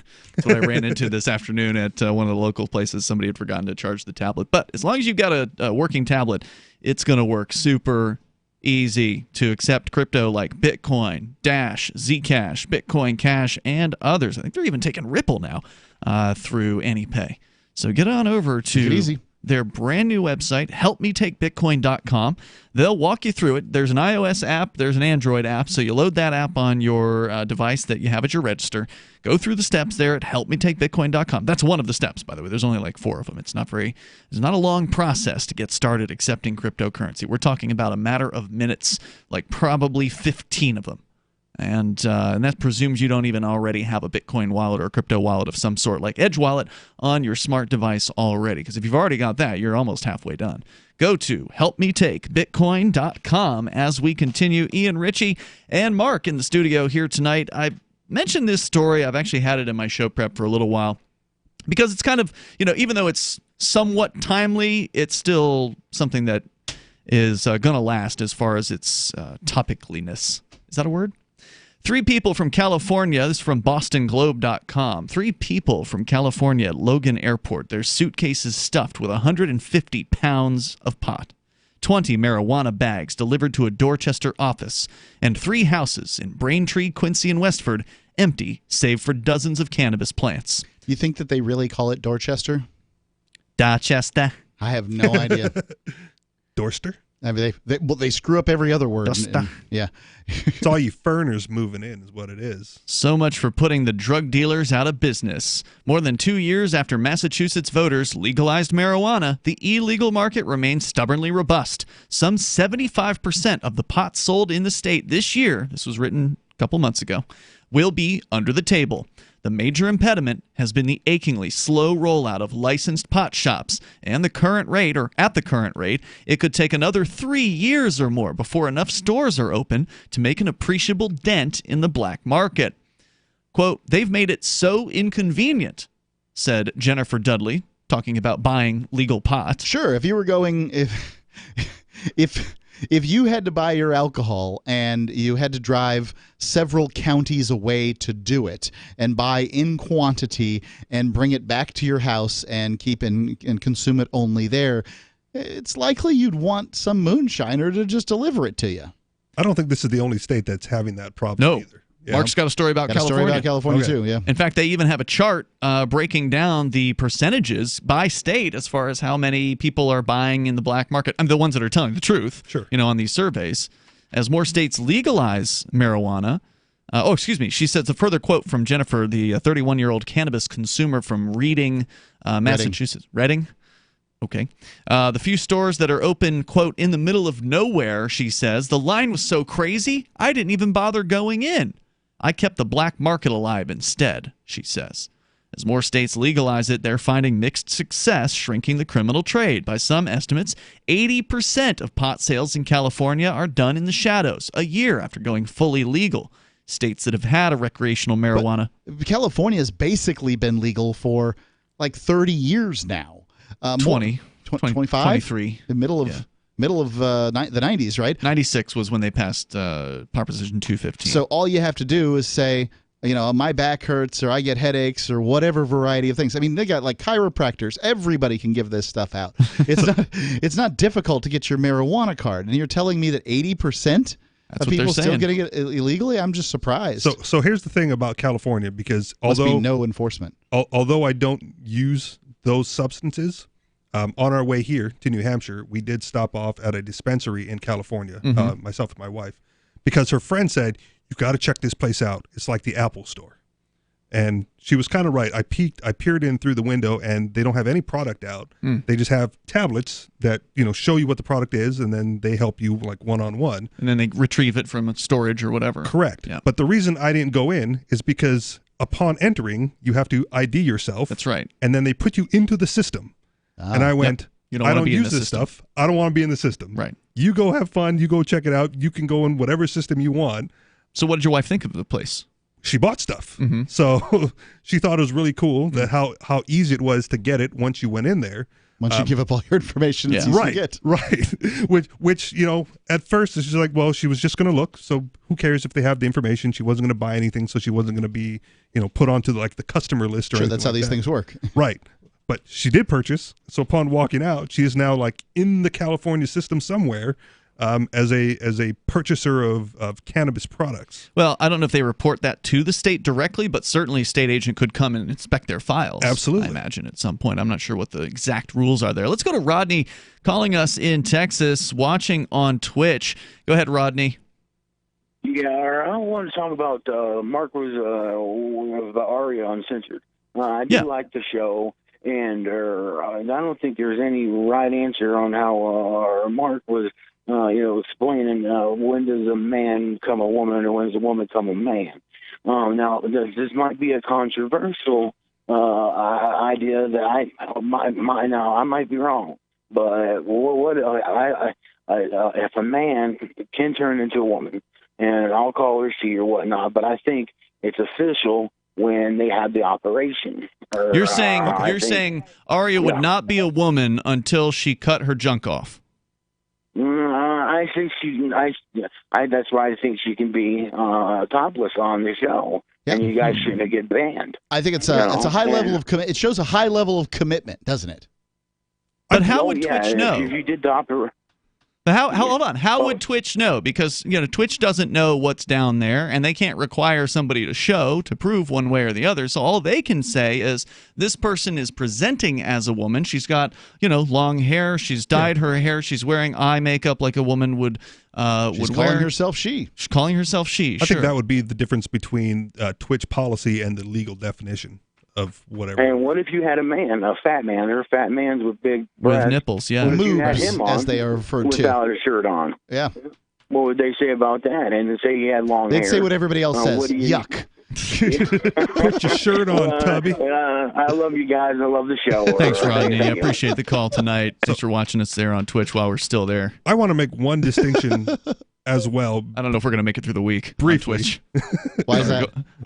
Because I don't know what's going to happen on Tuesday night. Go ahead. So I don't know when this changed, like in the general culture, but at one point there was like there were different words and distinctions between cross-dressers, transvestites, and transsexuals, right? And then somehow I still don't know the difference. Oh, okay.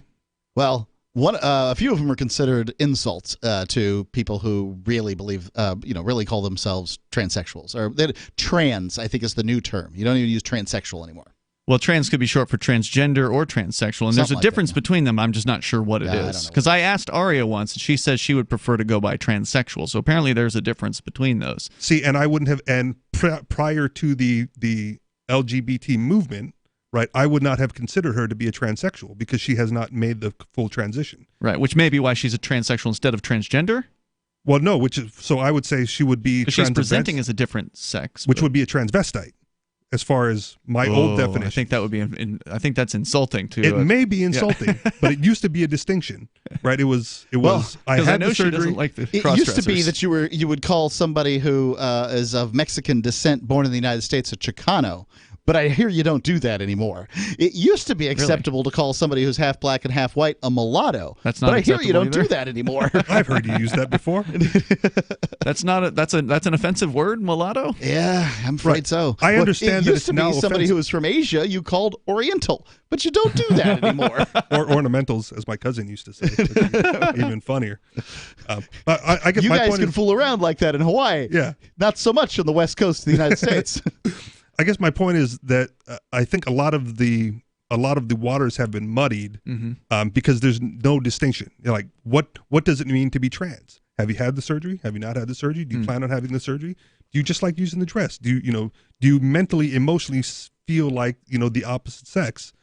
And offensive or not, those terms used to have more meaning than they do now. This would be an interesting discussion for Aria to have on her next appearance. So we'll leave that to that time. We'll continue with your calls and thoughts. 855-450-FREE. That's our toll-free number. Whether you want to weigh in on trans issues, which we aren't really well-equipped to discuss. We're not well-equipped to talk sports either, but people call in about it. True. Well, we don't. It doesn't usually last for very long when they do. This won't last very long either. Yeah, 855-450-FREE. That's 855-450-3733. More about the black market continuing to dominate. 89.7% of marijuana sales, according to this study, that's 90%, in Massachusetts, are on the black market still more than 2 years after legalization. It's Free Talk Live. Have you checked your Google search results lately? Search results are usually the first impression that people form of you or your business, so make sure that they create a positive impression with Reputation Defender. What the internet says about you can have a big impact on your life and your livelihood, even if it's not true. Fortunately, you can now control how you look online and in online search results with Reputation Defender. Call 800-831-0771 now. That's 800-831-0771. for your free reputation analysis. If you have negative material from an ex-employee, upset patient, or former client, newspaper article, legal issue, social media, or other source showing up in your search results, you can combat it with Reputation Defender. Our dedicated experts in patented technology can help make your online search results look their best. Call 800-831-0771 to learn more. 800-831-0771. That's 800-831-0771. What do you shop for that you could otherwise buy at Amazon? Pretty much everything, right? Amazon has competitive pricing and they deliver, and that's a big plus. If you could plan ahead in your shopping, would you be interested in saving up to 33%? There's a catch. You have to do your shopping in Bitcoin. But imagine those savings. It's like a huge raise. All you have to do is go to saveitpurse.com. We've saved thousands, and you can too. Plan ahead and save. Saveitpurse.com. Some of you asked, and now we've delivered. LRN.FM's live Keene, New Hampshire studio shows are now streamed in HD on Twitch. Visit our channel at twitch.lrn.fm and give it a follow. If you have Amazon Prime, you get one free subscription on Twitch. If you use it on our channel, Twitch will give LRN.FM a monthly piece of your Prime subscription cost. So please watch, follow, share, and subscribe to twitch.lrn.fm. That's twitch.lrn.fm. You're listening to the live edition of Free Talk Live. Hour number 3 is next after the news here on the Liberty Radio Network at LRN.FM. This is the Liberty Beat, your daily source for liberty news and activist updates. Produced in partnership with SNLS News and listeners like you. Online at libertybeat.news and snls.news. I'm Mick Murrow reporting for the weekend edition of the Liberty Beat. Gold is trading around $1,279, silver at $14.96, and Bitcoin is trading around $5,092. Today's prices are brought to you by InnoScale. Take off with Managed Cloud. Looking for a safe, secure way to store your important files online? Let InnoScale handle it for you. Their high-availability cloud servers are the perfect solution for clients needing one or more secure, scalable servers with built-in hardware failover protection. For details, see them online at InnoScale.net. In the news, a disturbing report released by the United Nations this week details how in the first part of 2019, U.S. forces and their allies killed more civilians than the Taliban and other terrorist groups. The Free Thought Project, citing the most recent UN data, reports that Afghan officials were killed in greater numbers by NATO and pro-government security forces in the first 3 months of 2019 than by armed militants. Half of those slaughtered by Allied troops were women and children. While the number of overall civilians killed slightly decreased, according to the report, it's the first time since the invasion after 9/11 that the U.S. and its allies have slaughtered more civilians than the terrorist groups they are ostensibly fighting. In the first quarter of 2019, pro-government forces were responsible for the deaths of 305 civilians, while insurgents killed 227. The numbers are apparently so disturbing that UN officials are now calling for an investigation into the killings. The Liberty Beat is sponsored in part by Brave Botanicals, high-quality kratom and CBD at reasonable prices with excellent customer service. Brave Botanicals is activist-owned and mission-driven, fighting for your right to consume plant-based medicine and natural remedies. Find out more at mybravebotanicals.com. And right now, Liberty Beat listeners can save 10% by using promo code SNLS at checkout. This is the latest edition of the Liberty Beat. Find us online at libertybeat.news and snls.news. Your news now continues. In a decision held as a landmark victory for the First Amendment, a federal judge Thursday struck down a Texas law requiring government contractors to sign a pledge vowing not to participate in the pro-Palestinian boycott, divestment, and sanctions movement. It's a complete victory of the First Amendment against Texas' attempts to suppress speech in support of Palestine. That's according to Qadir Abbas, senior litigation attorney with Council on American Islamic Relations, one of the organizations that sued Texas over the anti-BDS law. The Anti-Media reports that CARE filed its suit on behalf of Bahia Amawi, a Texas speech pathologist who lost her job at an elementary school after refusing to sign a pro-Israel pledge required by the state's law. In his 56-page opinion, Judge Robert Pittman of the Western District of Texas ruled the state's law violated the First Amendment by threatening to suppress unpopular ideas and to manipulate the public debate through coercion. This week, the president of Sri Lanka asked two of the country's top national security officials to resign amid accusations that terror groups had infiltrated the government. The Sri Lankan government has accused the country's intelligence chiefs of blatantly ignoring multiple warnings about the local ISIS-affiliated terror group for months leading up to last week's bombings. And it appears that double-agent intelligence officials could have prevented the information from being properly investigated. Reports have indicated that more high-ranking officials are expected to be fired when it's determined who is responsible for the security failure. The Mind Unleashed reports the group was reported by neighbors on multiple occasions, and there were even police officials attempting to sound the alarm about the potential danger. But the warnings were ignored. Now, in the wake of the tragic bombings, suspicion is being cast on government officials for intentionally turning a blind eye to the terror cell. Support for the Liberty Beat comes from the Conscious Resistance Network, featuring videos, news reports, and articles from a spiritual anarchist perspective. Experience the Conscious Resistance at theconsciousresistance.com. How would you like to have your business featured on the Liberty Beat? You can. Just send an email to libertybeat@snls.news for details. This is the Liberty Beat, produced in partnership with SNLS News and listeners like you. The Liberty Beat is online at libertybeat.news and snls.news. I'm Mick Murrow, reporting for the Liberty Beat, reminding you, spread liberty with a smile. After visiting his girlfriend of 2 years at her workplace to deliver an unexpected threat for Valentine's Day, violent and controlling boyfriend Matthew Strachan spoke to The Onion about remaining a devoted and committed abuser. On a special day like today, I like doing something extra malicious for Mallory, just so she knows that I've been thinking about hurting her. I mean, you should have seen the look on her face when I came and surprised her at work today. It was so great. I mean, she had no idea I was going to come to her office to belittle and frighten her. I mean, I wanted to do it in front of her friends to really humiliate her. Strachan added that while he doesn't always get a chance to inflict harm on Mallory, he tries his best each and every day to create an environment of sustained physical and emotional abuse to leave her feeling completely alienated and powerless. Just wait till she sees what I have in store for her tonight. I love Valentine's Day. For more on this story, check this week's Onion Review. This is the Onion News Network.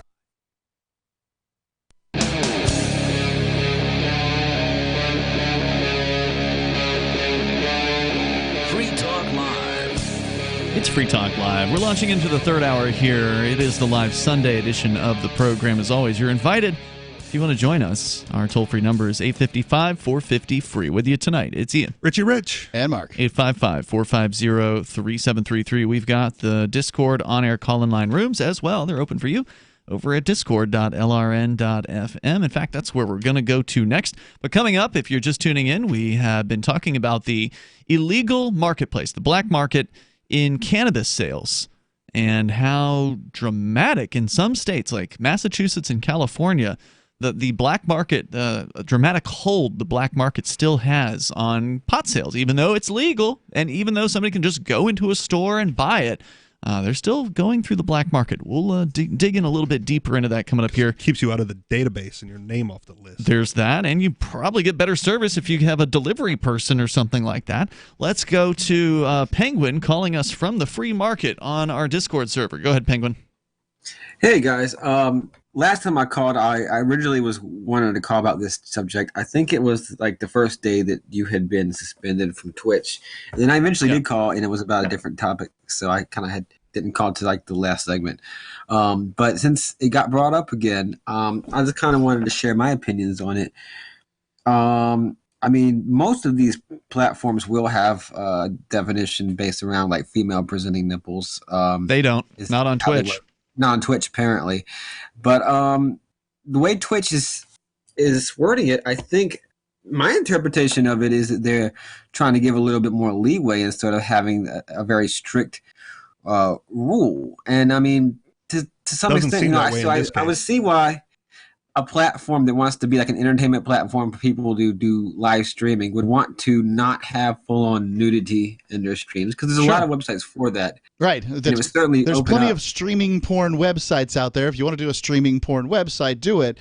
And Aria did suggest that we should do it on Pornhub. And they would welcome you.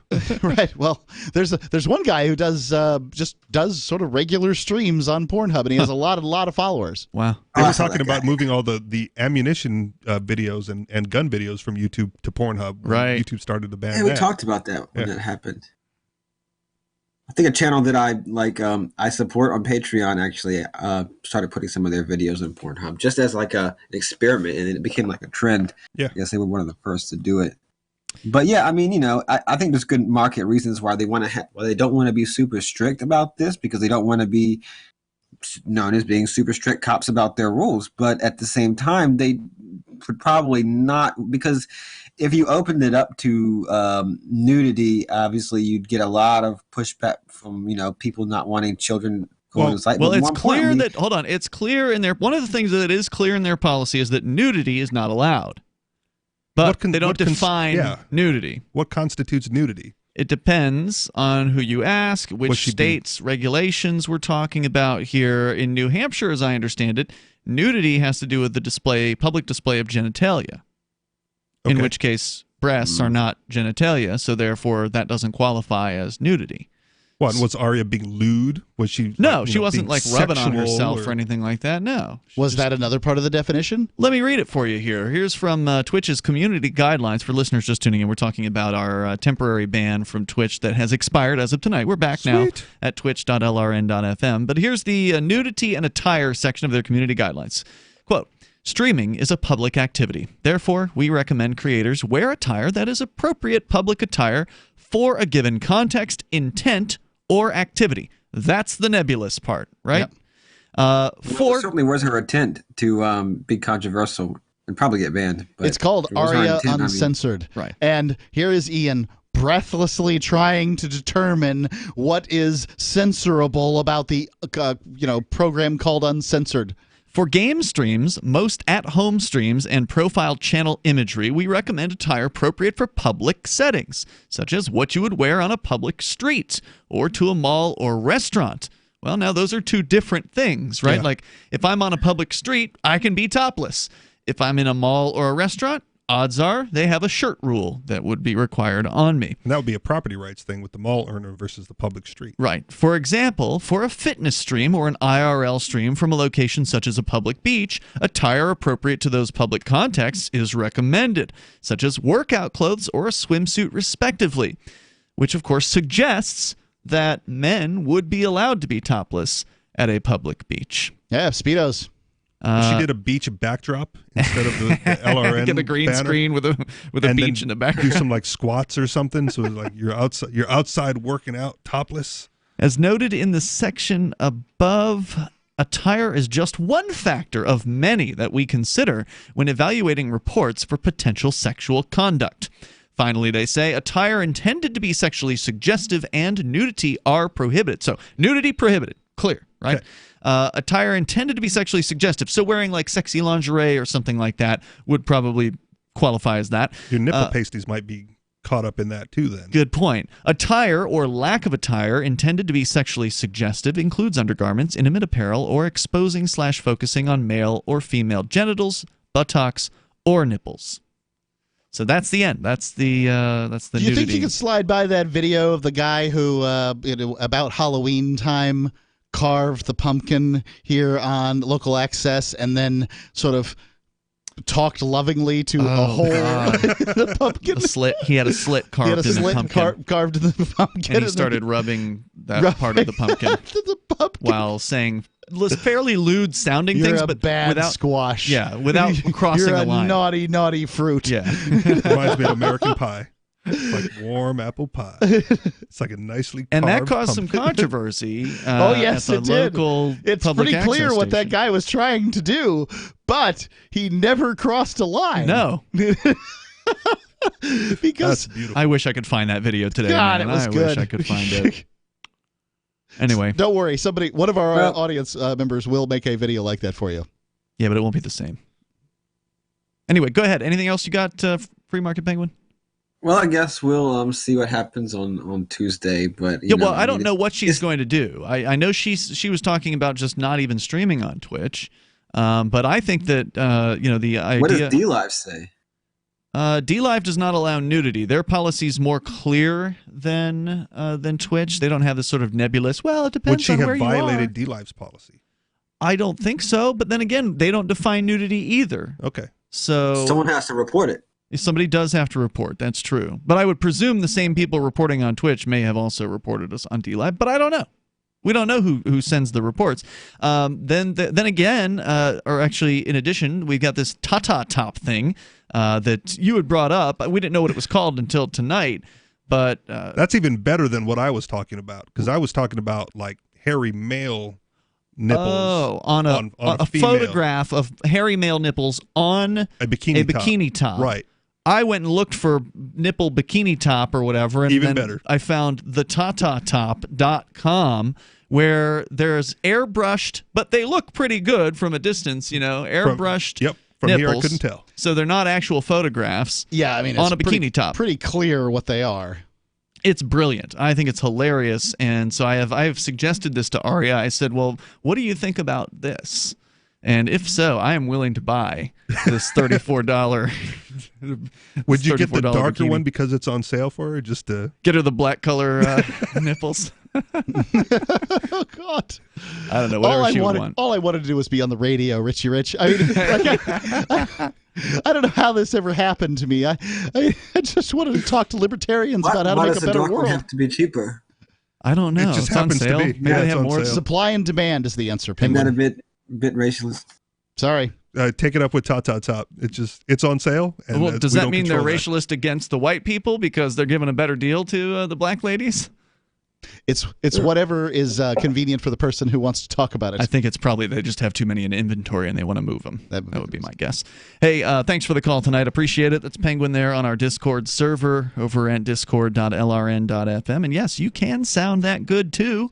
All you have to do is have the Discord app on your device of preference, whether that's your smartphone or laptop or whatever it is. As long as you get a microphone and probably something with which you can listen, like headphones, that would be helpful. So, discord.lrn.fm, you can join us there. Whether you want to talk about transsexuals on Twitch or Transylvania. We can continue with the Massachusetts and California status of who's buying what as far as marijuana in the black market versus the legal marketplace and why. This is Free Talk Live. This is a special alert for business owners, consultants, coaches, folks planning retirement, entrepreneurs, and anyone who is saving and investing to build a financial future. You are likely aware that financial privacy for most people has recently died a miserable death. And let's face it, without privacy, there really is no security, is there? Bankrupt governments and banks on the verge of collapse are perhaps the biggest threat to your financial future today. The Lighthouse Law Club recognizes this and has been working diligently to provide safe, secure, and productive tools to ensure your privacy, your financial security, and your future financial well-being, despite the catastrophes which many people fear are looming ahead of us. Find out more with a variety of free videos on the YouTube channel for Lighthouse Law Club. Just search YouTube for Lighthouse Law Club and secure your future today.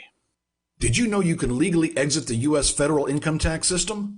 Well, it's true, and thousands of American nationals are doing it. The 16th Amendment and the Internal Revenue Code are legal, but only in a limited jurisdiction. This is the basis behind the voluntary nature of the income tax. Learn the exit strategy provided by Congress. Find out more by visiting weissparis.com and watch our numerous videos. That's WEISSparis.com. Go to themorganreport.com and receive updates and insights you will not find anywhere else on the web. You will discover how to grow and protect your wealth under all market conditions. The Free Morgan Report provides interviews, webinars, question and answer sessions, plus mind-blowing videos. As David Morgan says, let my passion create your wealth. Themorganreport.com. Themorganreport.com.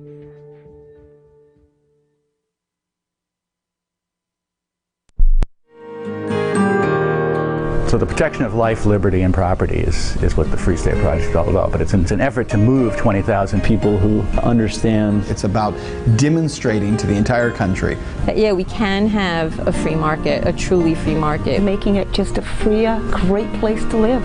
It's the world's largest voluntarist libertarian community, and it's only getting bigger. That's amazing, to be able to move to a place where other people passionately believe in being free and independent. What the Free State Project is managing to do, though, is to put their money where their mouth is. It's physically getting up across the country and saying, let's go someplace and let's demonstrate the power of these ideas. There's a lot of kind of philosophy that surrounds liberty. There's a lot of thinking about it and talking about it. But here in New Hampshire, people are doing it. 101 Reasons Liberty Lives in New Hampshire, a documentary by Free State Project early movers. Watch it free at 101reasonsfilm.com. 101reasonsfilm.com. So you've heard all 3 hours of the latest episode of Free Talk Live, and you're still hungry for liberty-oriented audio content? Did you know that we have another 24/7 audio stream at LRN.FM? The Liberty Radio Network airs the latest episodes of some of the best liberty-oriented podcasts on the internet around the clock. In addition to recorded content, you'll also hear live shows like Free Talk Live, originating from our Keene, New Hampshire studio. So listen anytime at LRN.FM. That's LRN.FM. Looking for a great real estate investment? Consider New Hampshire, which is ground zero for the Liberty Movement. Your first call should be to Mark Worden from Porcupine Real Estate. He's more than just a real estate agent. He's your New Hampshire concierge. Where are the best places to live? Do you want farm, city, the burbs, or forest? Do you want a duplex or multifamily building so that renters pay your mortgage? There are homes in all price ranges in New Hampshire, and Mark can help with financing too. Invest in liberty and property. Mark Worden can help. PorcupineRealEstate.com. Do you love Twitter? Make sure you favorite the LRN.FM Twitter account so you can receive our tweets at twitter.lrn.fm. That's twitter.lrn.fm.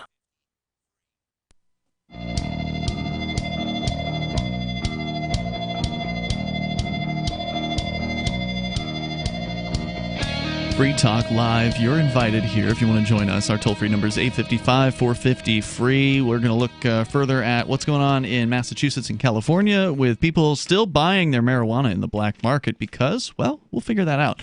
Coming up here with you tonight, it's Ian. Richie Rich. And Mark. And also want to make sure you know about Liberty.menu. If you are an individual who rejects the initiation of force and agrees to abide by the ethics of the non-aggression principle, then get on over to Liberty.menu and put the thing or things that you do up on the site for other people to find out about, like, you know, an event that you might be organizing or helping to promote, or the digital content that you create, or perhaps a business that you have that you'd like some more business at. Get on over to Liberty.menu. You can use code FTL. That'll get you a free badge on your profile. We can't give you a discount because it's free to post the things that you do over at Liberty.menu. If you want some extra exposure, possibly some new customers, it's possible. You got to let people know, though. And Liberty.menu will help you let other liberty-minded folks know that you exist. People asked us for this for years. Yes. It's a location where they could go and find other libertarians with which to do business. And now you've got it. Liberty.menu. Yes. Yeah, and it works well, and it looks good, and it's easy to use and free. Liberty.menu. As we continue, David is in New Mexico. He's listening via the TuneIn app. Go ahead, David. Yeah, that home visiting thing. But so you should be able to go on the air on Twitch naked with a tire around you, wearing a tire. Why do I like his If you're doing jokes? an auto parts Why do show, I like maybe. his jokes? I was just going to say that Mark always laughs at the same jokes. We got the same warped sense of humor. Sad. Okay, was that all you had? Was this a joke, or was you calling it something else? No, that's why I said home visiting before I said the joke. Ah, okay. A couple different things. First of all, the way I see it is, and it helps to understand what they're doing, trying to do to you. If you look at it, that it's not, stop applying rationality to, they're doing this to protect children from abuse, and abuse is defined as, that's all a smokescreen. They're not doing it to protect children. And just like they use everything, whatever subject you're on, whether it's currency, banking, education, financial aid, hawk lights, whatever. Everything that they do is not to protect you; it's to gain control. So if you look at it through that lens, everything makes more sense. Yeah. Sure does. And yeah. I think everybody in the studio would agree with that. We do our best to see through that smoke screen. Yeah, humans like having control over other humans, and the humans that get into situations of control, positions of power, are more likely to want to exert power over other people, and the higher they go up, the more twisted they get.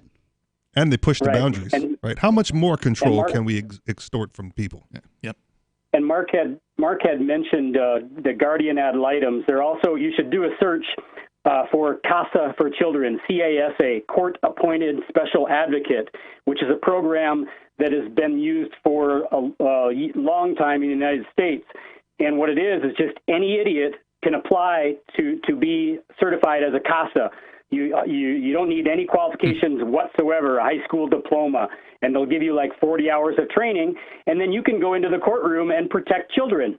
So these CASAs will be in a courtroom in a hearing, whether it's abuse and neglect or the state brought the case against a negligent or a neglectful or abusive parent, or even if the state did not bring any case and it's a mother and a father in a private divorce with children, with custody issues, the court can appoint a guardian ad litem, which is usually a lawyer, not always, and or a CASA.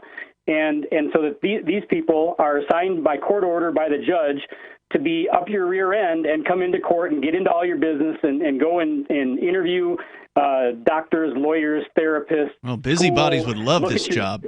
Well, I was going to go the other way. I'd say that's a good job for like a libertarian infiltration, right? Because then you can occupy the They're going to position. require you to do certain things you're not going to want to do. The last thing I want to do is get in between two parents who are arguing about their kids. I mean, God. I don't think you have to get in between them. I'm saying, you can protect them from the state by being the intermediary.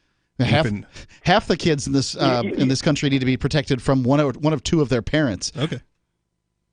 Yeah, so you could protect the children from the state. However, do you think that ever in reality, those aren't the people that have that mindset are not volunteering to be a CASA and go into court. It's the people that I agree are with Richie.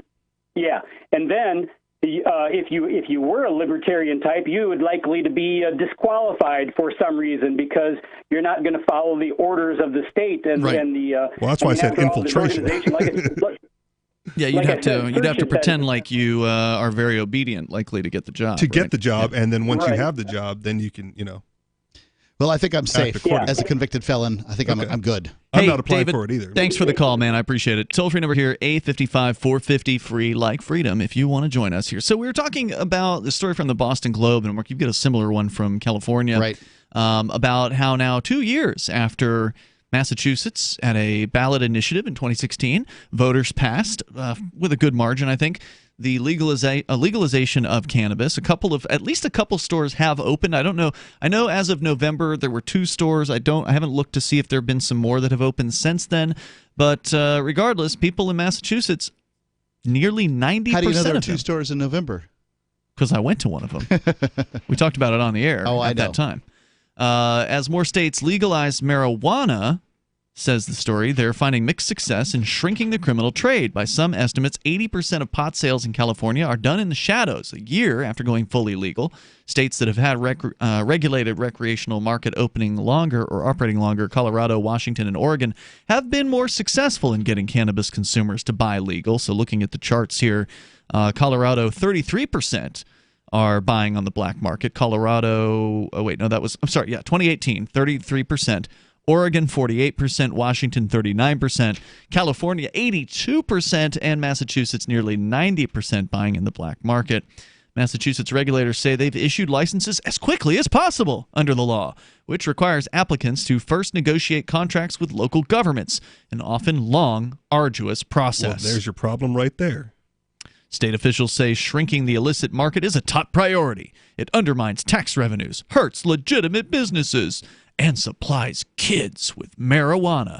Because if we got it all into the legal market, then no children would ever get their hands on marijuana. I mean, that doesn't happen with alcohol. I think it's funny that they're saying hurts legitimate businesses. These are like newly created businesses. Some of them are. Some of them actually, in Massachusetts, the way they're doing the rollout is they're only allowing initially the medical facilities to do it. So the ones that were already in business are actually the ones that have started doing recreational. After that, they've got a tiered system, as I understand it, where minority owners of businesses will be given licenses before other people. But it's as if the black market just came along to steal businesses away from these legitimate businesses and medical facilities. No, the black market's always been there, and they're just still doing what they've always done. But now they're hurting legitimate businesses. Before, no one even paid attention to them, and they were like just the criminal underbelly, and now they're actually impacting legitimate businesses. The toll-free number is 855-450-FREE like freedom. If you want to join us here, you can take control of the airwaves. More about the black market versus the legal regulated market. And there's an excellent speech that Rich Paul gave about regulations and why we don't need them at all on the cannabis business. And that video's up right now at freekeen.com. It's from the 420 that happened last weekend. I cranked that out today, so check that out too when you get a chance. This is Free Talk Live. Maybe not today, maybe not tomorrow, but soon you'll need a plan and place to survive. Forget bunkers. You're not a live underground gopher. You need survivalist camps, the ultimate fully functional, off-the-grid mobile survival bug-out house that's well-equipped and custom-built to outlast any other RV or trailer. Bold statement? You bet. See them now at survivalistcamps.com. That's survivalistcamps.com. Trust your family's survival to survivalistcamps.com. Most of you know that heart disease is the #1 silent killer in the U.S. What if I told you for just $54.95 a month you could fight against heart disease naturally? At Heart and Body Extract, we've been helping thousands of people get back to a healthier heart. Don't just take my word for it. Check out all of the success stories at hbextract.com, or to order, call 866-295-5305. That's 866-295-5305. hbextract.com. Don't risk it when you can take charge of it. If you're looking for work, the person you are applying to may be even more nervous than you are. And the way things are now, your references have never been more important. Here are 3 tips. First, know that employers are checking. Every hire is under the microscope these days. Second, they won't just be checking references you provide. Figure that all of your ex-employers will get a call and be asked, would you hire him or her again? Third, assume you will be Googled. So before you apply, remove all those party animal photos from your Facebook page. Even if you're not in the job market, effective communication skills have never been more important, with money and attention so scarce now. For more tips for job seekers and getting better results in all your day-to-day communication, hit survivalspeech.com. I'm Holland Cook. Are you tired of governments murdering people around the world? Stop using their money. There is an alternative. Bitcoin is a stateless, free market, non-political currency. Bitcoin cannot be inflated or controlled by any government.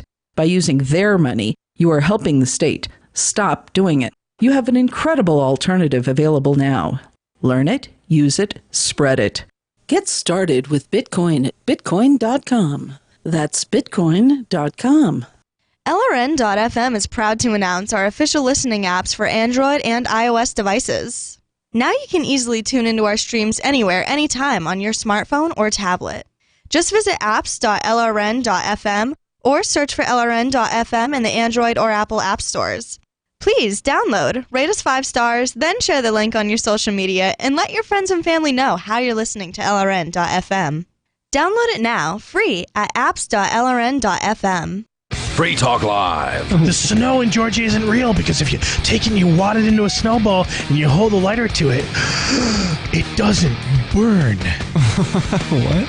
Yeah, that's the way snow behaves everywhere because it's ice. And there's considerably more air and heat energy in a snowball than there is in a tiny little lighter. But the fact that so many people can't you cut the Southerners a break? I mean, they've never seen No! If you think that there's a conspiracy out there to spray plastic snow across the is that what they're saying? entire state of Georgia and you think that the snow isn't real, you're a moron! Wait, is that what they actually say in the video? That they're being, like it's chemtrails? Yes! There's hundreds of videos of people going, "This isn't snow. It's not real. It's fake." My friends and fellow patriots, a conspiracy. They're spraying chemtrail snow all over the state of Georgia. Free Talk Live, 7 nights a week from 7 to 10 Eastern, live on the Liberty Radio Network at LRN.FM.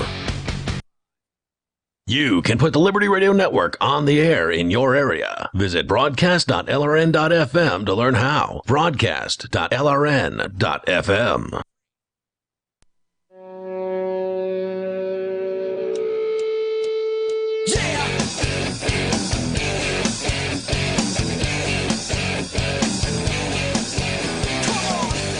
It's Free Talk Live, and you can bring up whatever you want here. Live Sunday edition with you tonight. It's Ian, Richie Rich, and Mark. And don't forget, you can check out Richie on his own show, The Anarchist Experience. AnarchistExperience.com. Excellent. You did a show yesterday? Was it yesterday? Yeah, we did it last night. What'd you guys cover? Do you remember? Yeah, my co-host forgot what day it was. So nice. So when we would normally do the show, he wasn't around. So I started doing it by myself, and then all of a sudden, like, a notice popped up on Facebook that he was on. So, hey, dude, you want to jump on? Right in the middle of the show. In the middle of the show. So we did, is the state necessary? We kind of covered the Slavoj Zizek versus Jordan Peterson debate a little bit. I'm not familiar with this. Oh, well, it might not be of interest to you, but he's a Marxist. And Jordan Slavoj, what's his name? Slavoj Zizek. Okay. He's hard to listen to, but, he debated Jordan Peterson, which it was supposed to be a Marxism versus capitalism debate with some happiness mixed in, and it was weird. So we talked about it. Cool. We both watched it. It can be interesting if that's your thing. And cutting off foreign aid altogether was a future. That was another topic. Yeah, Future Freedom Foundation article on that. Check him out at anarchistexperience.com. All right, we continue here. Your calls and thoughts welcome. More on the black market continuing to dominate in a couple of legal cannabis states in Massachusetts and California. Let's go first, though, to James in Michigan, listening online. Go ahead, James. Yeah, I'm on the local planning commission board, and we're discussing here in Michigan. As you know, they passed it, and they have until I want to say it's December 6th of this year, or the state does, to pass it, to make its rules. About? Meanwhile, to make a rule about what? They're going to about the legalization of marijuana that was on the ballot last November. Oh, okay, right. So that passed. Michigan, the first Midwestern state to legalize cannabis. But what you're saying is they have yet to write the state regulations? They have 1 year, the legislation does, to pass rules, essentially. Okay. For everything. But here at a local level, we're looking at zoning ordinances kind of ahead of the game to not be caught off guard. So you got to imagine I'm in this meeting of 9 people, one of them a former judge, several others lawyers. I hope you're saying anyone should be able to buy it and anyone should be able to sell it from any location they can meet to do that transaction. Yeah, that's essentially my argument is I can walk into a pharmacy and buy opioids to anything else you could think of, and there's really no restriction on where they can do that. In fact, we have a Walgreens a block from a high school. You got to be careful, then they'll limit it to just pharmacies. I got a bad feeling further in this discussion that the state is going to come in with just a hammer and make it unreasonable, because we voted in as a ballot initiative, not a legislative initiative. So, the legislation is going to be upset that the voters made a decision without their say. Oh, yeah, absolutely. The politicians hate that stuff.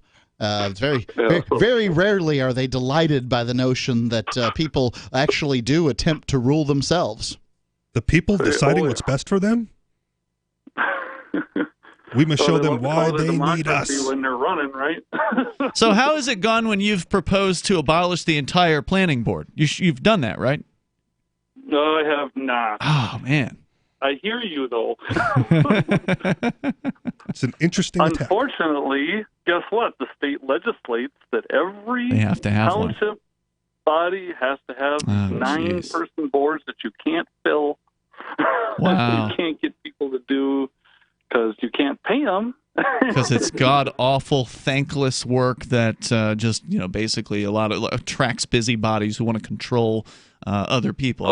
Obviously, if you were to make that proposal, you'd probably lose 8-1 on that vote. But it would be interesting to have the discussion at the very least. But as you said, you can't even do it from the board level. It would have to be something they changed at the state level to abolish planning boards. Right. Good luck with that. If you all submitted resignation letters at the same time, they just have to find 9 more somehow. Yeah. James, thanks for sharing that. Anything else you want to throw out there? Well, basically, all I wanted to throw out there is on what you're talking about, the black market, and that's the point I continuously make, is I bring up other states, mainly California, how they over-regulated it, and we have to be careful not to do the same thing. In other words, I'm trying to talk to these people if you put any regulation on this whatsoever, people are just going to do it anyway and ignore your regulation. Right. Because as they have been doing, because it's been right. They seem so convinced that somehow they can, control how people get marijuana. But here we are showing that 90% of people in states where marijuana is legal for recreational use are getting their marijuana through illegal means. In Massachusetts, and the numbers were for 2018, and 2018 only had 2 months, like 2 months basically of legal marijuana sales. Fine, I'm willing to go out on a limb and say a large plurality of people in states where marijuana is recreationally available are getting their marijuana illegally. Yeah, it's true. For whatever, you can't control this. James, the more you control it, the more likely they are to get it illegally. Thanks for calling. Thanks for sharing your story tonight. Good luck on that planning board. It sounds awful. The toll-free number here is 855. Thank you for your service. 450-FREE. That's 855. Do we even want to talk? Oh, sorry, go ahead. No, 855-450-3733. Do we even want to talk about the Second Amendment angle to the marijuana legalization? And what is that? In some places, once you get your license to possess marijuana, they say now you're no longer able to own a firearm. Yeah, that's a federal thing, right? I'm not sure. Yeah, I think that's a federal We're thing. getting the nod from the crowd. Right. It's the feds are certainly the ones who don't want to take your guns away the most. By the way, I did look at a different story from Boston Globe because I was curious. It was 2 pot shops that were legal for recreational sales when it first started, and that resulted in lines that were hours long, weeks after they opened, because Will Coley had gone down there a few weeks. We went on opening day. Some of the folks from Free Talk Live and I went on opening day just to kind of see what it was like. And we waited 3 hours from when they first opened the doors in the morning. We were there an hour before that, so it took us 2 hours to get in. And we were there for an hour, then they opened the doors, and then it took us 2 hours to actually get inside the building. Good for the connected business. And and then he went a few weeks later, and it was still a 3-hour wait. There was still a humongous line around the block waiting to get into this thing, in the middle of the day on just some random weekday. But now, according to a recent article, there are 15 stores that are currently open, with more coming soon. So there are definitely way more options now in Massachusetts than there were in the first month or two. Massachusetts regulators say they've issued their licenses as quickly as possible. Police want harsher punishments, but civil rights advocates say that would result in the same kind of racially biased enforcement that legalization aimed to end. Regardless, everyone agrees Massachusetts' illicit market isn't going anywhere anytime soon. According to the story here, with just 8 stores open, many in towns far from Greater Boston, consumers say it's easier to buy from nearby dealers than drive an hour, wait in line, and pay higher prices. And ultimately, that's why people are going to continue using the black market. Even if it is a short line, even if you happen to be in the same town as one of these stores, it's still going to probably be cheaper on the black market because the black marketeers, they're not paying taxes. Yeah. There's no regulatory burden on them. So they don't have to deal with all that stuff. Therefore, they can pass on the savings to their customers. And just wait for these legal shops to start advocating that no more licenses be given out because there's too many of them and they're losing business and profits. You're probably right. There probably will be some of them that do that. Just give it time. Chris Lucchesi, who's 43, a surgical instrument sterilizer in Methuen, says, I'm not going out of my way. The prices are too high. What you see for prices is twice what you pay on the black market. And from what I saw down in Northampton, that's absolutely true. All overhead. Yeah. It's no surprise economists say that unlicensed sellers with regular customers would decline to become legal given the cost of complying with the many state regulations. Advocates say many people would love to get into the business, but they can't afford the lawyers, architects, and consultants needed to win a license. Further, I guarantee you, and Rich Paul pointed this out at the 420 last week in Concord, that if you're a felon, especially one busted for marijuana sales or some other drug so-called crime with no victim, you ain't getting a license. Right. You're showing qualifications. You're the most uniquely qualified. Exactly. 855-450 free. That's our toll-free number. If you want to join us here, we're talking weed. It's Free Talk Live.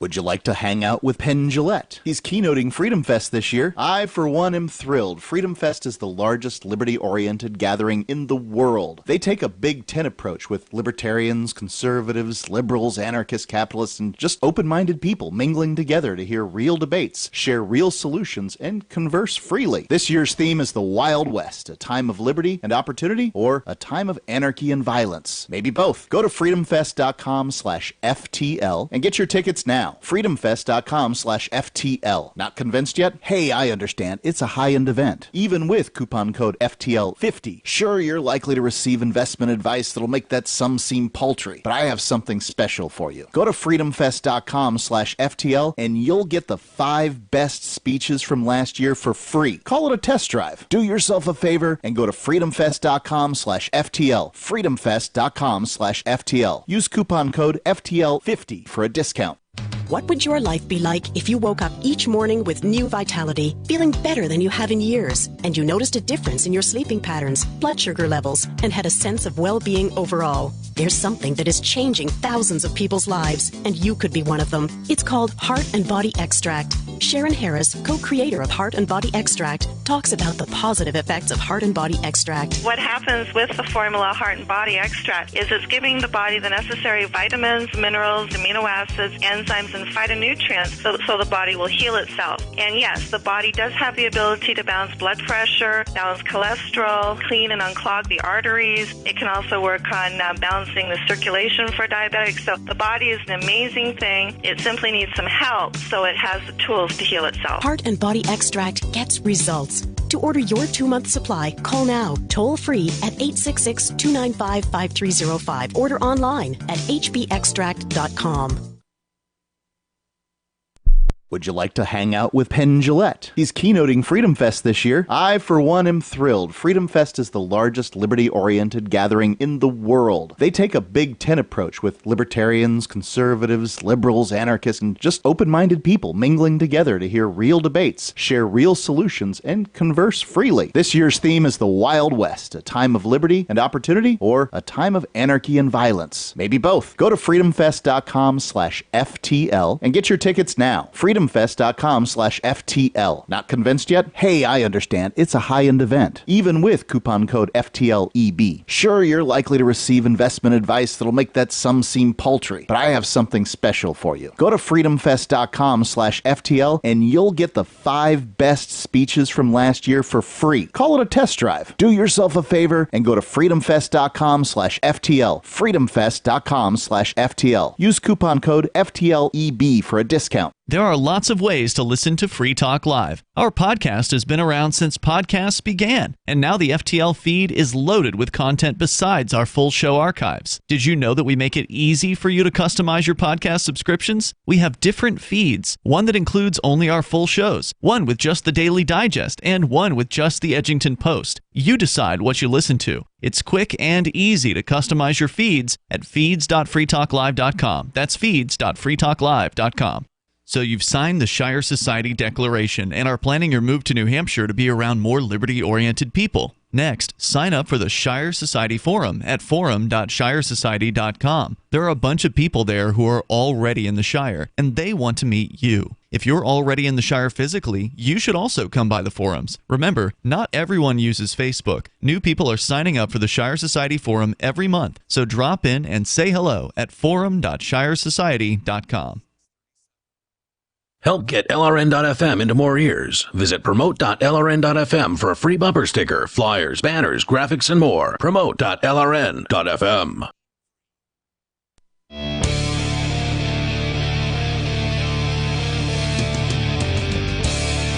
Free Talk Live.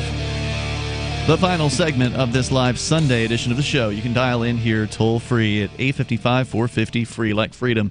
855-450-3733. We've got the Discord on-air call-in line rooms over at discord.lrn.fm.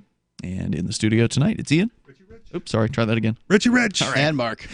So we're going back to your phone calls and thoughts. We've been talking about the interesting news that in states like California and Massachusetts, where there's significant regulations that have been layered on top of the cannabis industry, that surprise, people'd rather just go ahead and order from their longtime cannabis dealer, the one they've been ordering from forever. Because my point on this has certainly been on legalization is that there are very few people who aren't using cannabis today who want to in illegal places, right? So if it's illegal where you live, if you want to use cannabis, you probably are. There's maybe a very small portion of the population who was like, all right, finally it's legal. Now I can try cannabis. Because most of us have had at some point friends or family members or neighbors offer us marijuana. There's usually somebody that you know in your life, as long as you're not like some sort of drug warrior freak that, you know, they're just hiding it from you. But there's somebody that you know who's probably a regular cannabis user. If you wanted it, you could just talk to that person. Maybe on the medical side, there's new people like the kids suffering from seizures who take the oils. Yeah, that's true. I still, you know, no matter what they say about this stuff, like this just won't increase numbers or anything. I just feel like there's some people who will smoke or smoke more because now it's legal. There are some, but I don't think it's a significant number of them. Yeah. What we can say is that alcohol sales go down and DUI deaths go down. Really? Well, are those correlative or no, I guess they're not. Yeah, they are correlative. Yeah, right? It's correlation. We don't know it's causation at this point, but I'm going to go ahead. So you're saying in Colorado, in Washington, we've had enough years to look at the numbers, right? And they're seeing fewer DUI deaths, as it's been reported to me. I mean, I'm sure there's people on the other side of this issue that are finding something. I'll bet you kids find candy or something made into marijuana, and they have a kind of a weird night. So, you know, that's not positive. Wouldn't want to be the guy who dropped that on the ground. We're going to get back to your calls, but I thought this was an interesting quote to share from Joanna Varner, a 36-year-old medical marijuana patient in Weymouth, Massachusetts. She wants to start a business selling cannabis-infused tea, cookies, brownies, and granola. However, she says, quote, it takes thousands of dollars just to even think about applying, unfortunately. That's not even talking about your business equipment at all. So just the application process. You know, better hire an attorney. Yep. She says it's nearly impossible.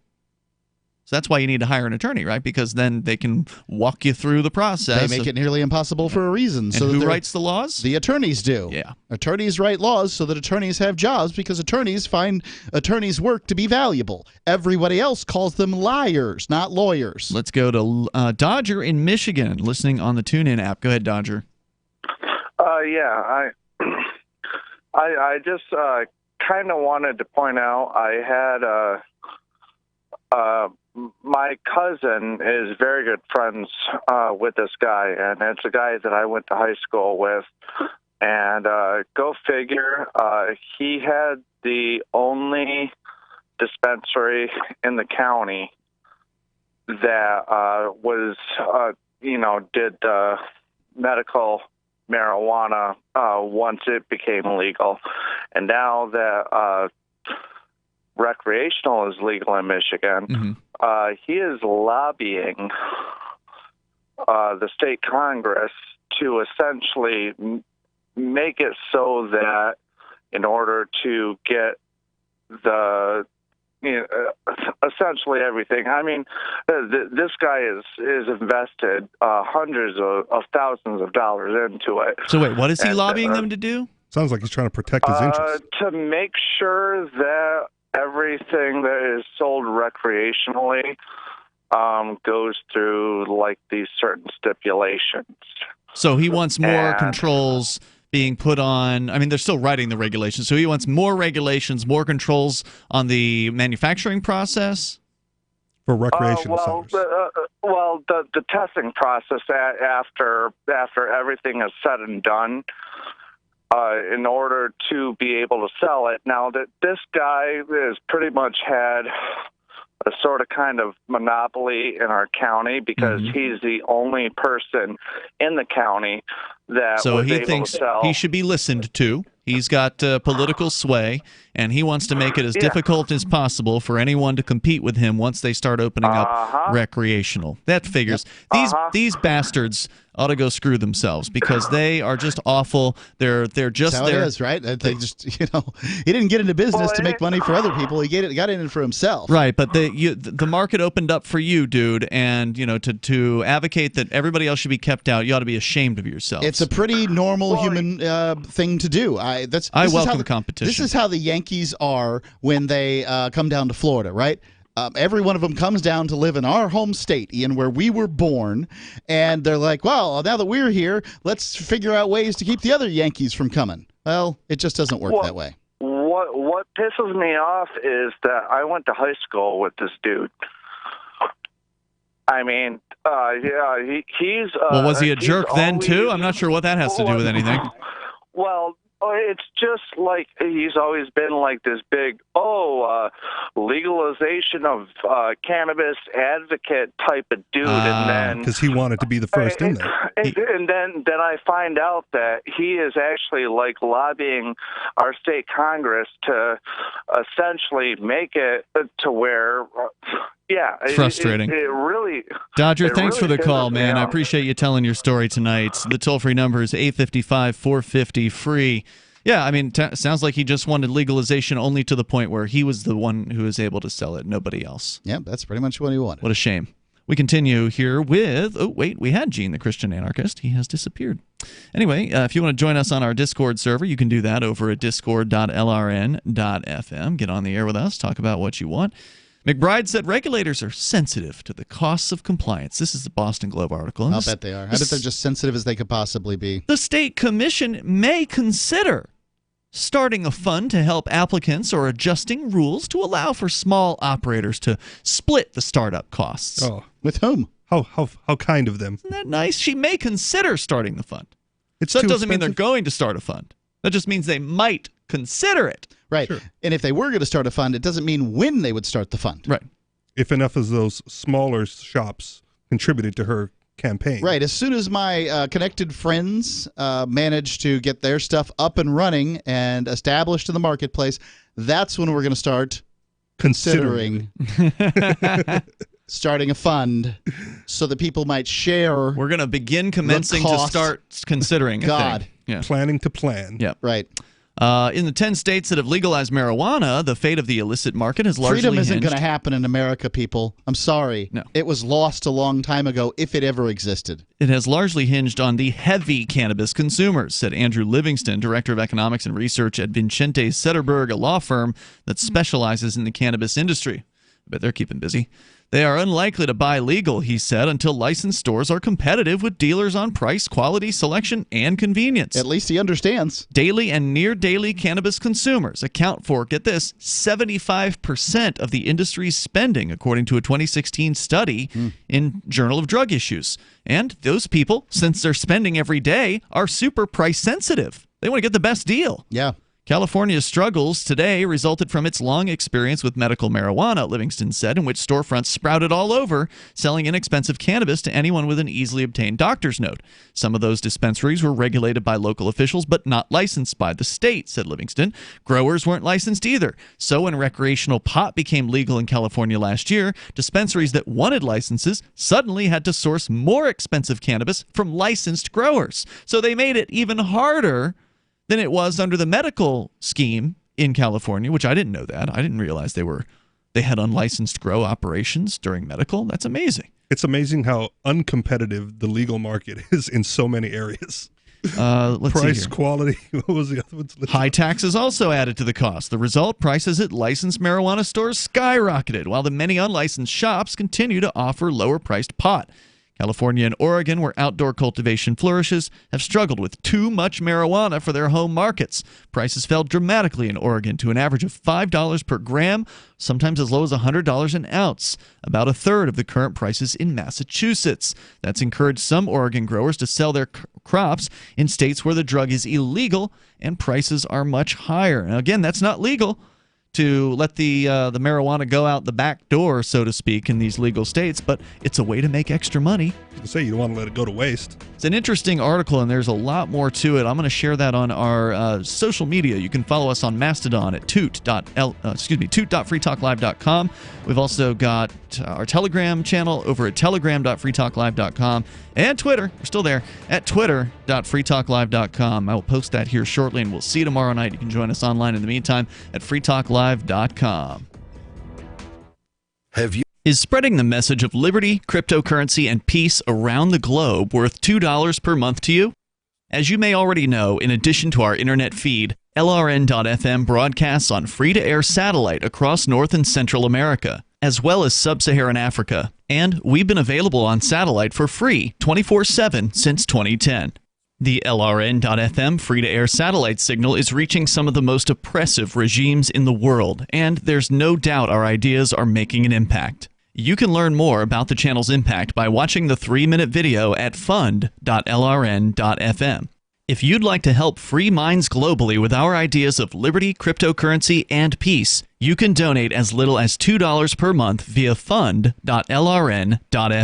You can help us continue and expand our satellite broadcast to multiple continents. Visit fund.lrn.fm today, and thank you for your help. Don't forget to share the link on social media. That's fund.